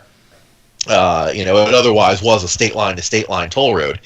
At one point planned as part of the Rhode Island Turnpike, but Rhode Island ended up, as we know, routing I-95 differently. But they were looking at taking it from there into Providence, which would have been shorter, but would then have not given you the same amount of shore access. And anyway, yeah. So the Connecticut Turnpike opened with a bunch of barrier tolls, spaced roughly every 10 to 15 miles or so. There were never any ramp tolls. It was always strictly barrier tolls. And part of the logic between this is that it deliberately allowed a lot of local traffic to use it for free, but it did keep charging tolls, therefore, for through traffic. A lot of the former locations of these toll plazas, have some use as maintenance sheds, or the one in Greenwich, which was the southernmost toll plaza, is now the location of the way station on the northbound side. And so those tolls were in place for, just about 30 years. And so the bonds from the road construction at that point were just about paid off anyway. But the removal of tolls was not just because of the bonds being paid off. It was also a huge political issue because, so there was a horrific accident in the early 1980s at the Stratford Toll Plaza on the Connecticut Turnpike, where a tractor trailer failed to stop, crashed into a line of cars, stopping to pay the toll. At the time, it was all cash. And several people died. And so this kind of catalyzed a lot of anti-toll sentiment to get the state of Connecticut to eliminate all of its tolls, not just those on the Connecticut Turnpike. There also were a couple of toll plazas on the Merritt Parkway. One of them, actually, if you go to Booth Memorial Park in Shelton, is still there. It's just not collecting tolls. You can walk up to it and say, "Hey, there it is." If you're curious what one looked like, there's one that's deliberately preserved there. Whoop! There it is. Yeah. Those were removed. There also was a toll on the Charter Oak Bridge, which is what carries Route 15 over the Connecticut River. Although it is worth noting that the bridge that was tolled is not the one that is there now. That bridge was replaced in the early 90s. And then there also was a toll on the Bissell Bridge, which is I-291 across the Connecticut River. All of these were removed. The Charter Oak was the last one to go, as a result of this push to de-toll everything. Now, in terms of that being the final word on these things, it does happen on an almost annual basis that the prospect of, in some way or form, bringing tolls back to roads in Connecticut as a way of funding, further improvements to them comes up. I've long been saying I'll believe it when I see it. Because it keeps coming up and keeps not happening. And one of the most recent proposals from 2019 is one of the ones that got by far the furthest along and actually looked like it actually stood some chance of happening. But the state made an unfortunate error in terms of planning to put a gantry on the little piece of Interstate 684 that clips a corner of Greenwich. And that got a lot of people from Westchester County saying, what the hell? Why are we going to pay money to Connecticut for this? And so that, was just the little dent in the armor that was needed to unravel the whole thing. And then COVID happened and that was the end of it. Yeah. But you can still in a few places see people with bumper stickers and long signs that say no tolls as a campaign against that. It's also worth noting that, is that this idea of returning tolls, at least the most recent iteration of it, was something that Governor Lamont specifically was pushing for. Even the state legislature doesn't really want it and isn't fond of it. So, for now, there are no tolls in the state of Connecticut. I expect that will remain the case for the foreseeable future, but watch me be proven wrong. So the tolls on the Turnpike or Merritt Parkway, that was as easy as just going to the next interchange? Right. Well, in many cases, they were deliberately placed in a way that there wasn't necessarily an easy way to go around. For example, the southernmost toll plaza on the Merritt Parkway is near where on the southbound side there's now that pull off, where they have the said shed where they keep the road salt and stuff. It's between exits 27 and 28. So, if you're trying to get between exits 27 and 28 on local roads, you can, but, there's no real fast way of doing it. It's a similar deal on I-95. They often deliberately place these barriers in places that were more tricky to go around. And this has some interesting artifacts, too. For example, exit 33 is only exit 33 on I-95 is only a northbound off-ramp and southbound on-ramp. Now, why is that? Part of the reason why that is because there was the Stratford Toll Plaza where that horrific accident that I previously mentioned happened was between exits 32 and 33. And so if there was a northbound on-ramp and southbound off-ramp at exit 33, it would have been extremely trivial to go around it. You can basically get off, go a little bit down US 1, make a couple turns, and get back on. By not having those ramps there, in order to go around that toll, you'd have to drive across the river and into Milford on US 1, and that made it less worth it. But to this day, there are no ramps there facing the other way, and that's kind of this little artifact of that. So I do want to touch on, you mentioned the toll ferries, and since Connecticut has no other active tolls, briefly talk about those in the Shunpikes. The first one, the Chester Hadline Ferry, mostly a tourist ferry for Gillette Castle. Fairly easy to get around. You just head north to Connecticut 82, and that takes you around the area. So it's faster and cheaper to go that way. The other one that intrigues me that it's still around at all is the Glastonbury Ferry, and that seems to be more a historical artifact than anything else. Right. Well, the Rocky Hill Glastonbury Ferry on Route 160 is noteworthy because it is actually the longest continually operating ferry in the United States. There has been a ferry there since the 17th century. So it's nothing to sneeze at for that reason. It's also, if you ever get a chance to go that way, it's a cool little thing because it's so dinky. It's a barge that carries 3 cars pushed across the river by a tug. That's all it is. And in fact, if you go there at a time when there's a little enough traffic, the ferry just kind of sits on one side of the river and waits for someone to need it. And there's actually a sign that says, honk for ferry. So if you get there and the ferry is just sitting on the other side of the river and doing nothing, the thing to do, still today, in the year 2021, is to honk your horn to summon the ferry. And that's kind of amazing. Yeah, to cross the river there costs $5 versus going up to 91, up one exit to 3, and back around. So I think it's there just more as a curiosity than anything else. Right, and it does not get a lot of use. I have been the only car on that ferry, so I don't know how they keep running without any revenue stream. That pennies a day.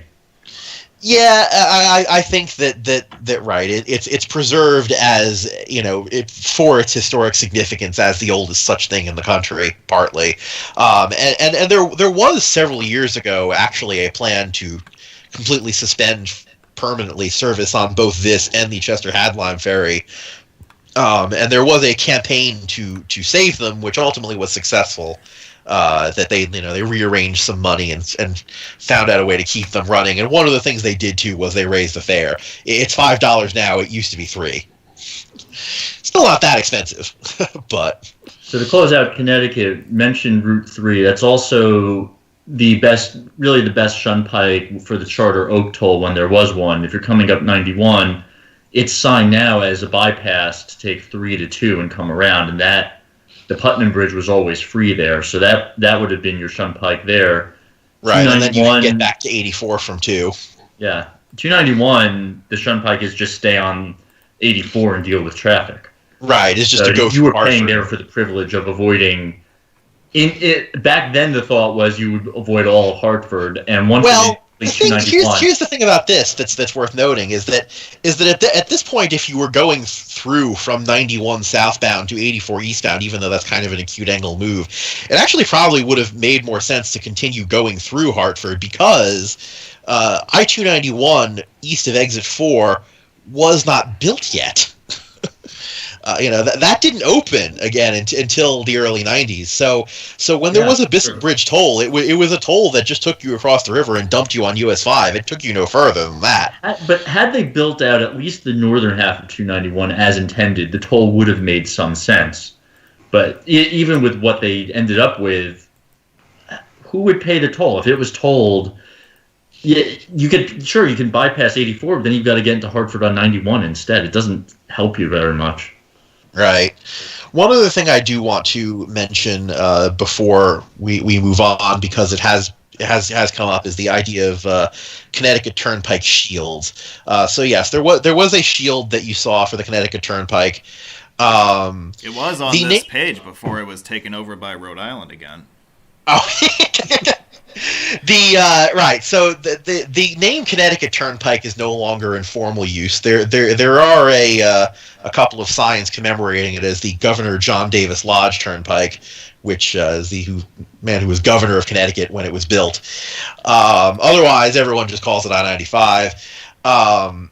But there are exactly 3 signs still in existence that contain the name Connecticut Turnpike, and one of them is actually a surviving example of this shield. And the little thing that I love about this is that of these 3 surviving signs, exactly 0 of them are in the state of Connecticut. All 3 of them are in New York. As for where exactly they are, that is left as an exercise to the viewer to find. If you find the shield or know where it is, enjoy.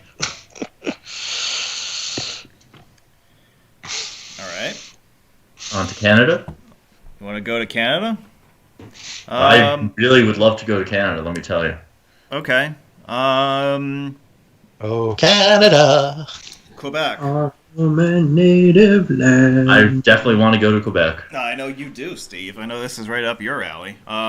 We got 2 toll bridges in Canada. one along 825 north of Montreal, one on 830 west of Montreal. 2 toll bridges in Quebec. There are more than that in Canada. Oh yeah, well that's what I meant, Quebec. Yeah. So, anything we want to say about those? The one thing I do want to point out about 25 is that it is an all electronic toll bridge.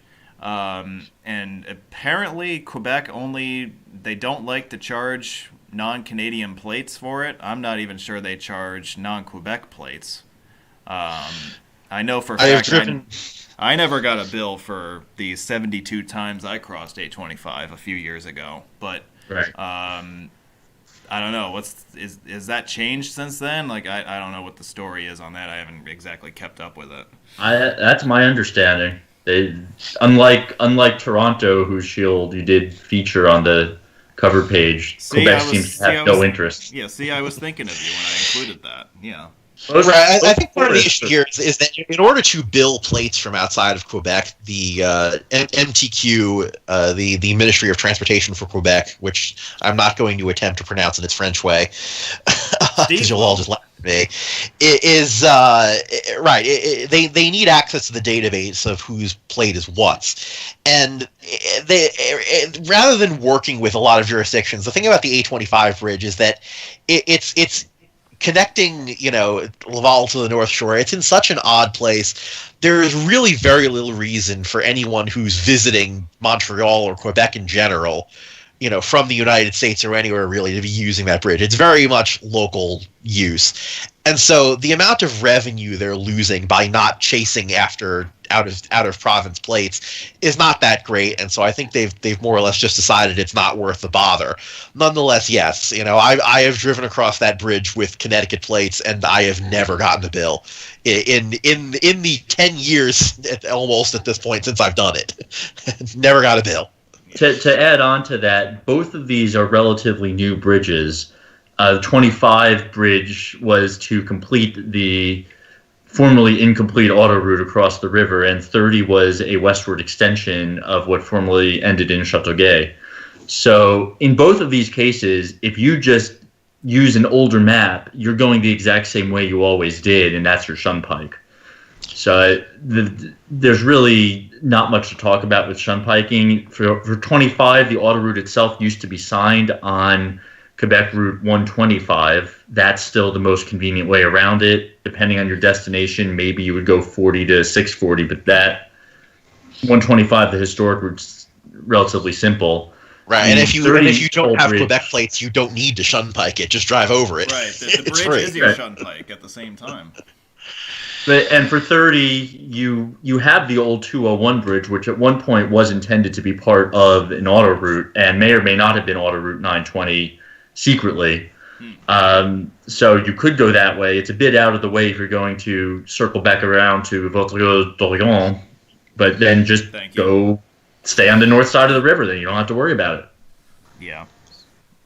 Yeah, and the A30 bridge is not all electronic though. If you don't have one of their transponders, they have lanes where they take cash. They also have lanes where they take credit cards. They do. Yep. So if you're there from the U.S. and didn't bring some Canadian money with you, that's your easiest way to pay. Yeah, I drove across this bridge exactly once, and I had to pay cash. It's one of the few times I've ever had to pay a cash toll, by the way. Oh. So there's that. Nova Scotia, I know there's a toll road in Nova Scotia you guys want to mention real quick.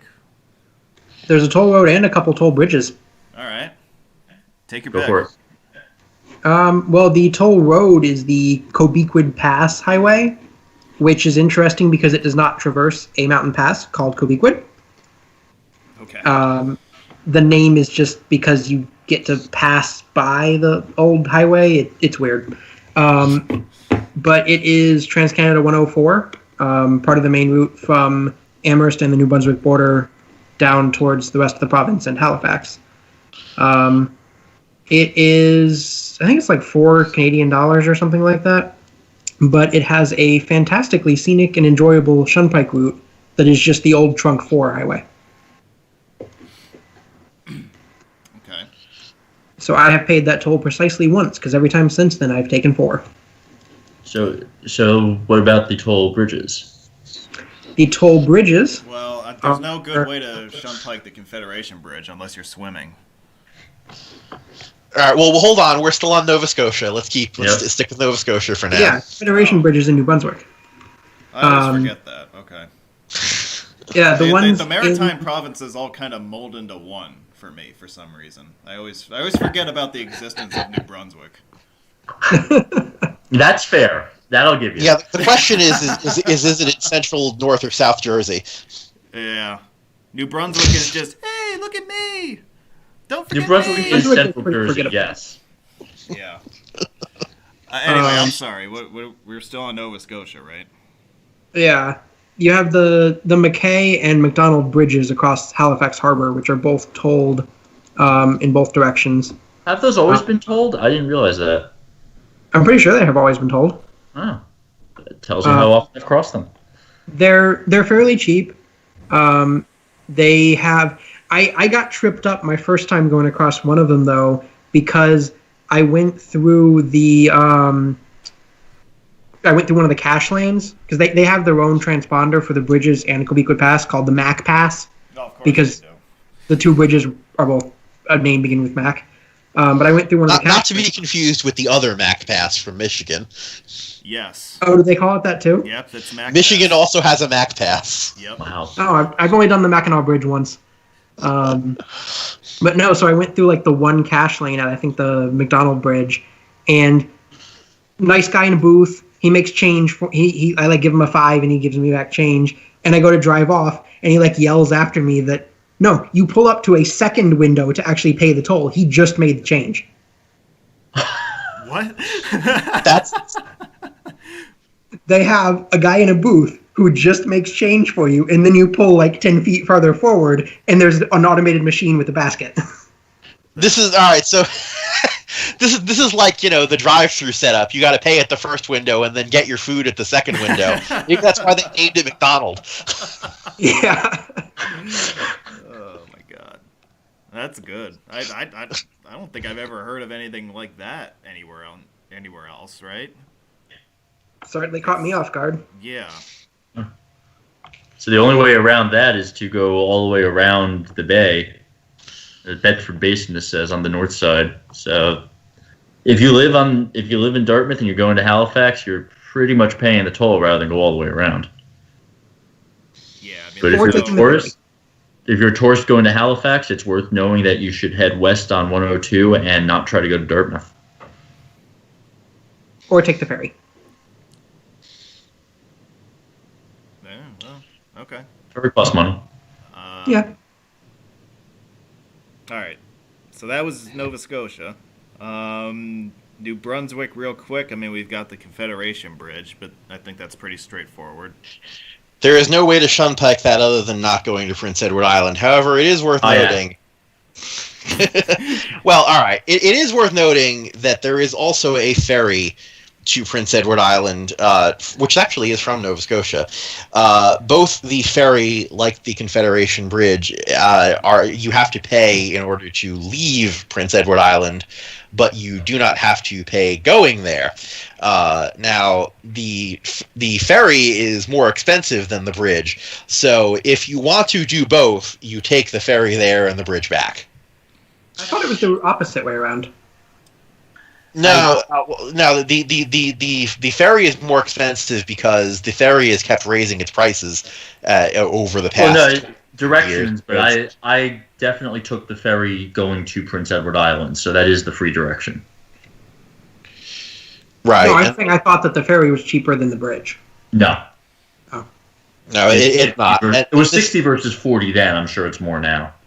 Right. Well, this is because the Confederation Bridge toll is set at what the ferry fare was when it was built. There before the Confederation Bridge was built, there was also a ferry in that location, and so it was not possible actually to get to Prince Edward Island by a fixed connection. There just wasn't one. And that was out of deference. You could say that it was a seasonal connection too, because the Northumberland Strait basically is solid ice in the winter, right? That was part of the appeal for Prince Edward Island to begin with, was because of its isolation, and then the bridge more or less ruined that. but that's a different topic for another day. Right. Well, this is also why part of the design of that bridge too has those piers that spread out at the bottom in order to disperse the ice. Yeah, they're mini icebreakers. That's a huge issue. Yeah. For that area. Yep.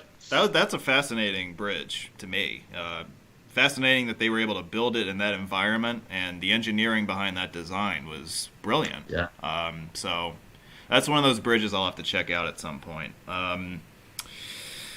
Do we want to move on to Ontario real quick? Are there any other tolls here that we're missing? Did we miss anything in the Maritimes? Not unless you're counting other ferries. No, I don't want to talk about ferries. Ferries are stupid. Yeah, there used to be tolls in New Brunswick, but they're gone now. I think I think on Route 1 there used to be tolls, right? Yeah, the bridge across the St. John River used to be tolled. That was sort of sticking in my head there a bit. So that's gone. Yep.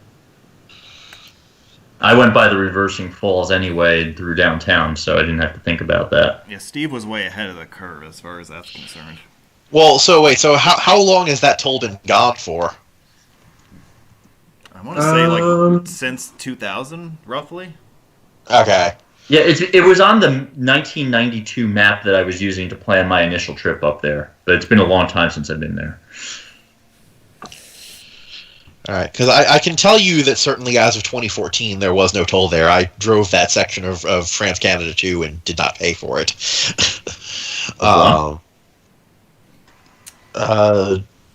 One. Or wait, are we talking about the same place? Because I'm talking about where St. John River crossing on Route 2. Is there another one we're talking about? Talking about the one on Route 1. Which is okay. All right. St. So. John. Oh, okay. I've never been there. I've not crossed this bridge. Never mind. There you go. There is also technically another toll on New Brunswick Route 1 that is still charged, but it's not charged to you as the road user. Okay. When they realigned it, when they built the new freeway, I believe it was between Sussex and Moncton. It was actually built by a private company, intended to be a toll highway, but the tolls were too controversial, and after the next election, the ruling party in New Brunswick changed, and they decided that the province will pay the toll for drivers. So there's a hidden toll that's charged to the provincial government for every car. Wow. So they just have to keep accurate traffic counts in order to make sure the revenue is distributed accordingly. There is actually another instance of something somewhat similar, which we'll probably discuss in the next episode of talking about toll roads. There's a teaser preview for you. I'll try to include all the shields in the next title section. I think we should include Rhode Island in the next one also. I think we should too. That's a good idea. Steve, I think we should just talk about Rhode Island all next episode. Forget about the next section. But anyway, Anthony was about to make a point. No, I made my point. Okay. I'm deliberately leaving it as a teaser and not saying what it is. Tune in next time to find out. Yeah, because we will be moving south and west from where we are finishing out today. So that's a little hint for you guys also about the territory we should talk about next time. All right. Ontario is home to one of the more infamous toll roads in the east. You can see it on the screen here, the 407 ETR. There is Express also toll route. Yes, and also there have been more recent expansions of the toll network on the north and east sides of Toronto that have been undertaken by the province.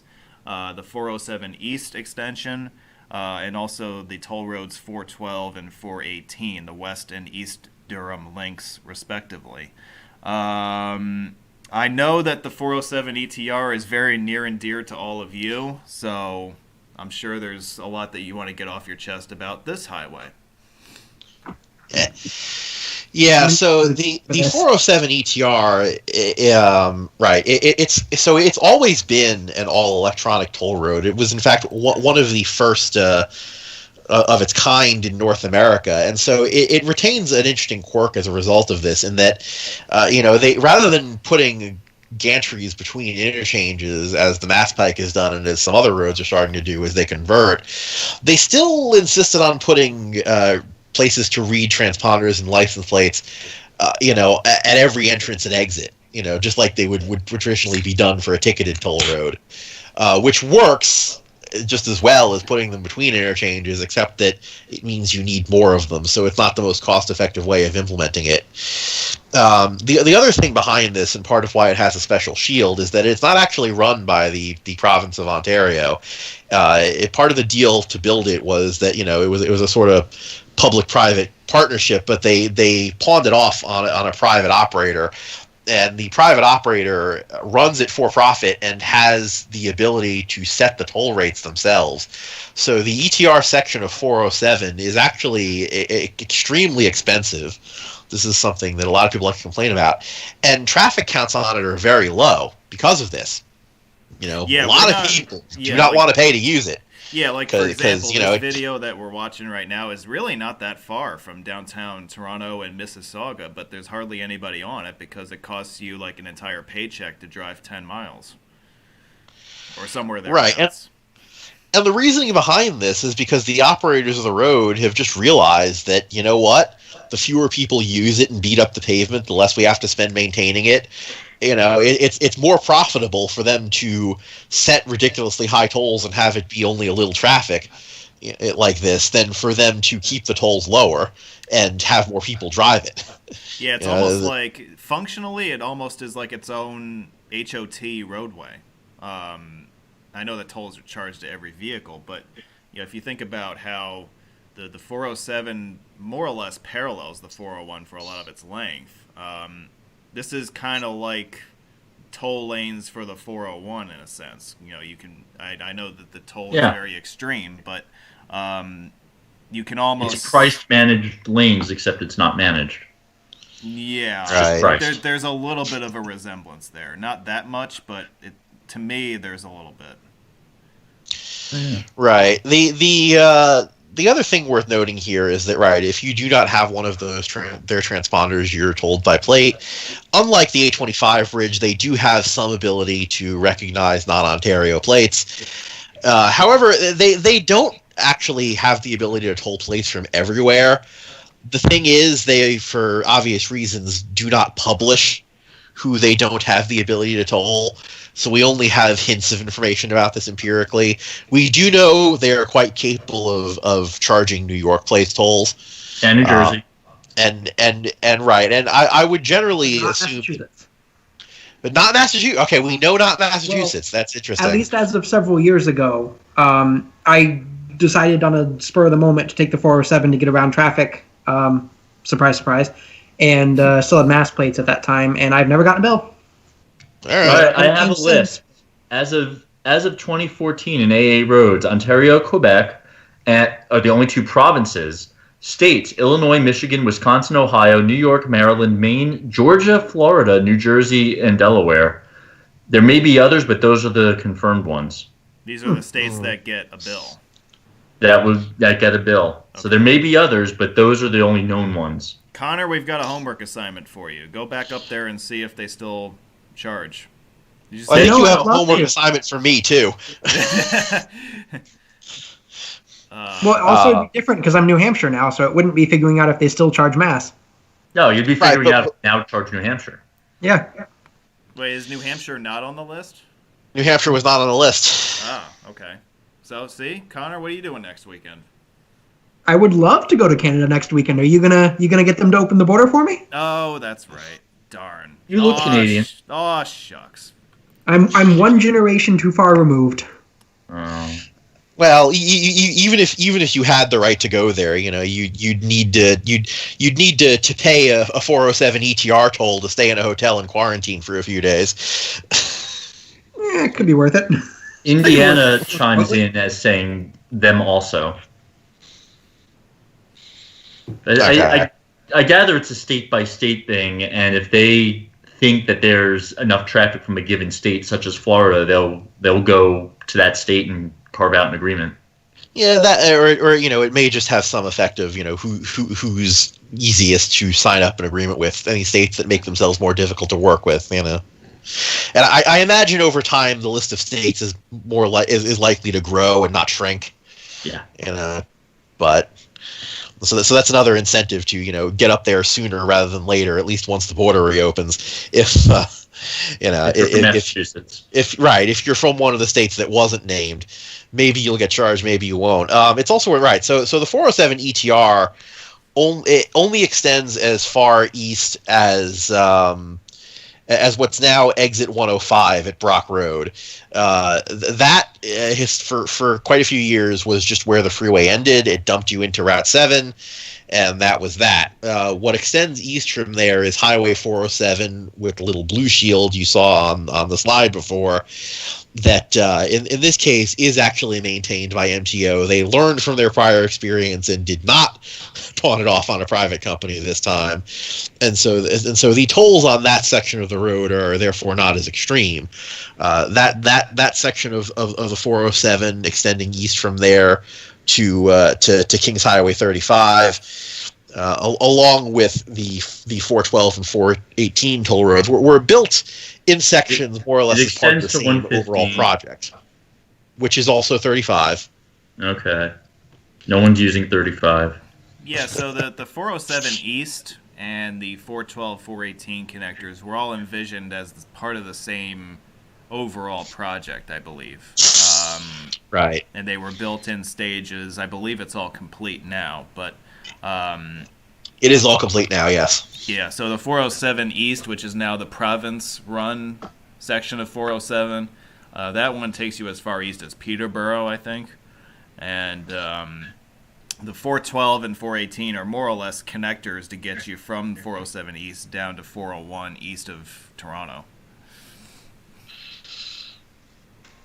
Now, I'm not sure why they decided that they needed both, if they're projecting some sort of gigantic growth of Oshawa or not, but probably only really needed, I would say the 418 probably more useful to take people that far, get them down to the 401 to head east, and if you stay on the 407, then you're going to head northeast to Peterborough. Yeah, I mean, the 412 is useful if you're heading to Whitby, or you also have to figure if it's toll funded, that, If you're heading to Whitby or Oshawa, so they're assuming that enough people would want to do that was worth building. Right. Which, I mean, it also makes sense from like Ajax, Whitby, Oshawa, trying to get them to the 407. I don't know how many people there are there. It seems... They're surprisingly big places. Okay. Yeah, I was a little curious about the fact that there are two of these highways, like 412 and 418, so close together. I'm not really sure what the thinking was behind building both of them, but they're further apart than the 401 and the 407 are. They're twice as far apart. They're right. 11. So there's 300,000 people plus between them. I guess that's a decent enough number to think about. Yeah.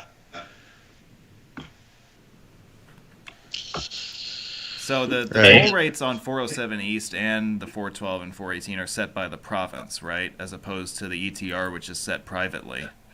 Right. Yeah. So that's the key difference. That's really what Ontario should have done in the first place. But doing it this way, the toll rates are much more manageable. Still, people like Steve won't drive them, but at least you won't lose a paycheck every time you drive this section of the toll road network in Toronto. Yeah, and the Shunpike for all of this is trivial. It's the 401. Stay on the 401, right? Yeah. You deal with the traffic, and that's that.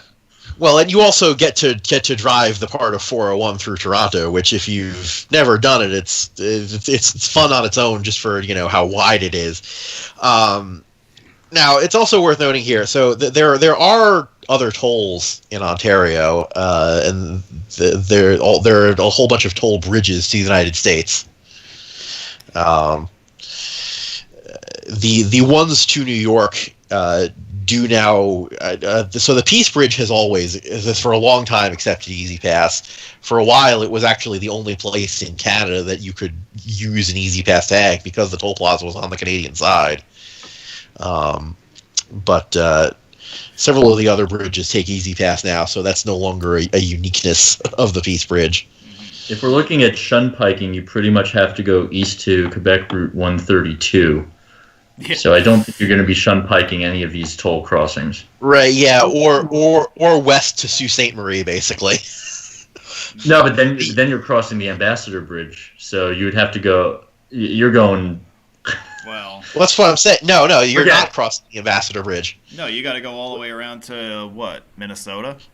Yeah, if you want to go west and not pay a toll, you need to drive through Wisconsin, east through the Upper Peninsula, and then cross at Sault Ste. Marie to get into Ontario. There, I don't think there is on that bridge. It's marked as a toll bridge, but Which- that may just be the customs. Yeah, there's a toll.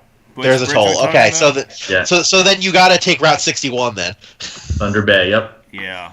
That's here you go. All that to save $3. The lengths people will go to not pay a toll. And they're Canadian dollars, so they're play money at that point. Eh? Silly monopoly money. I think we hit on everything in Ontario, right? Everything that we're going to hit on. Well, What else is there to hit on? I don't know. I think we covered everything. No one who's watching this. I don't think they had any other toll roads planned or former. We did in terms of Quebec neglect to mention the former tolls. So I want to circle back to that for a minute. Yeah, go ahead. Yeah, so a few of Quebec's earliest auto routes were tolled, including what's now the A10, the Eastern Townships auto route over towards Magog, and you can still see some relics of this if you look at the interchange configurations, because this was a toll road that had barrier tolls but no ramp tolls. So there are a couple surviving cases where you'll see an interchange, like for example, exit 37 is one, where it's a Parklow interchange that's 4 loops. The exit is after the entrance. There is no logical reason why you would build an interchange to look like that unless you put a toll plaza between those ramps, and there was one, and this prevented anyone getting off at this exit or on from being able to avoid the toll. It forced all traffic through the toll plaza. That was I want the to purpose say of that. for a while, and it looks like it may not be an area of crossovers, but Auto Route 13, you could tell where the toll plaza was on it.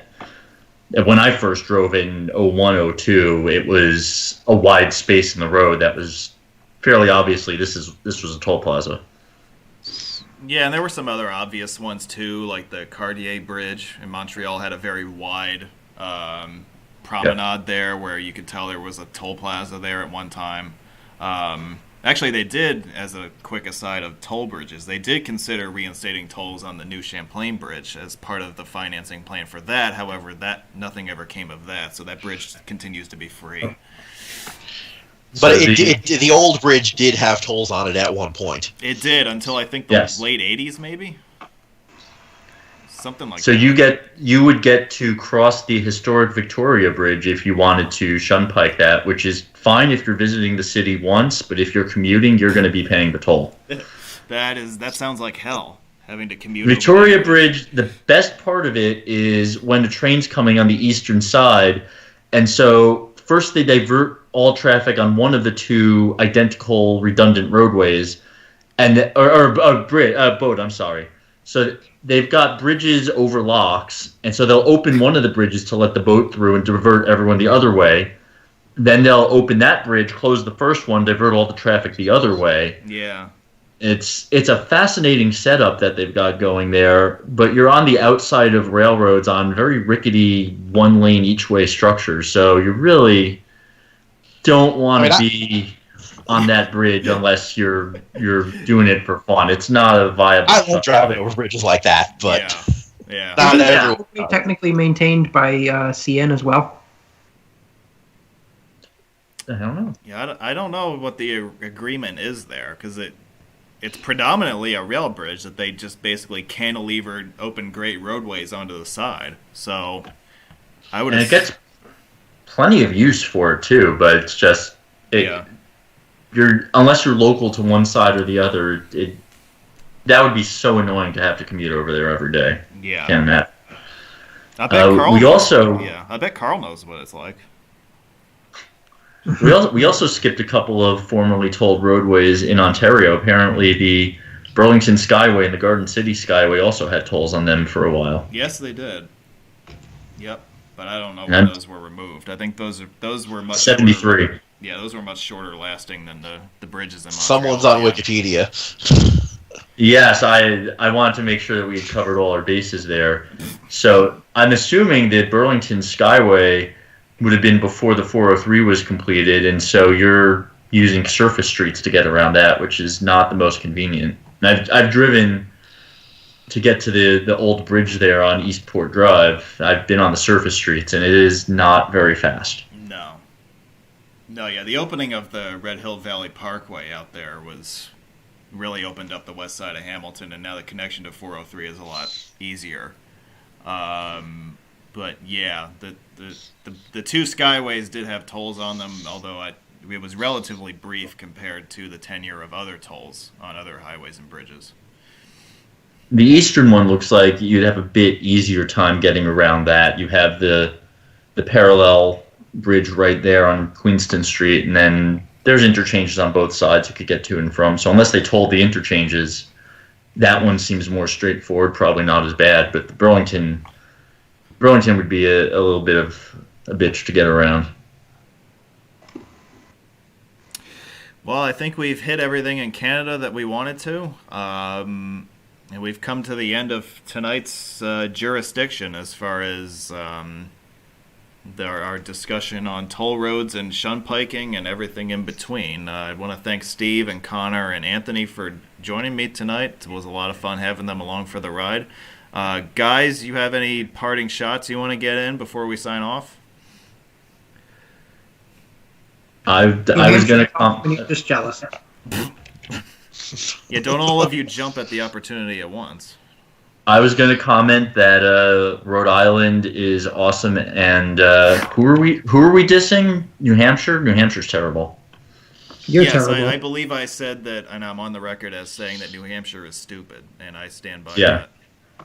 Yeah, so John Linnell may actually support you on that. As he pointed out, no one likes New Hampshire, man. Yeah, well, see, I'm not alone. Y'all just hate our freedom. Connor, I think you does moved have there. Yeah, I think Connor does have the last laugh though, because he gets to live free or die. So. And live free and die. Live free and /or die. All right, well, this was fun. You know, I'm looking forward to doing this again with you guys. We have a lot more states and areas to cover, and hopefully we can get a couple more of these kinds of shows in the next couple of weeks. So my thanks to Steve from New Jersey, Anthony in Connecticut, and Connor from the stupid state of New Hampshire. Let's do this again sometime, guys. Maybe a little different panel next time, but maybe next Sunday. That sounds like a good idea. And we'll reconvene and pick up where we left off, maybe with some more Mid-Atlantic states. But until then, we're going to wrap this show up. And from all of us here, this is Roadway Wiz looking forward to bringing you another presentation next weekend. So we hope to see you then. Just don't give me a freaking hard time about the damn cover slides. You guys are really pissing me off. Anyway. Don't make us come to your house. Well, we know somebody just might. So, anyway. Good night, everybody. Good night.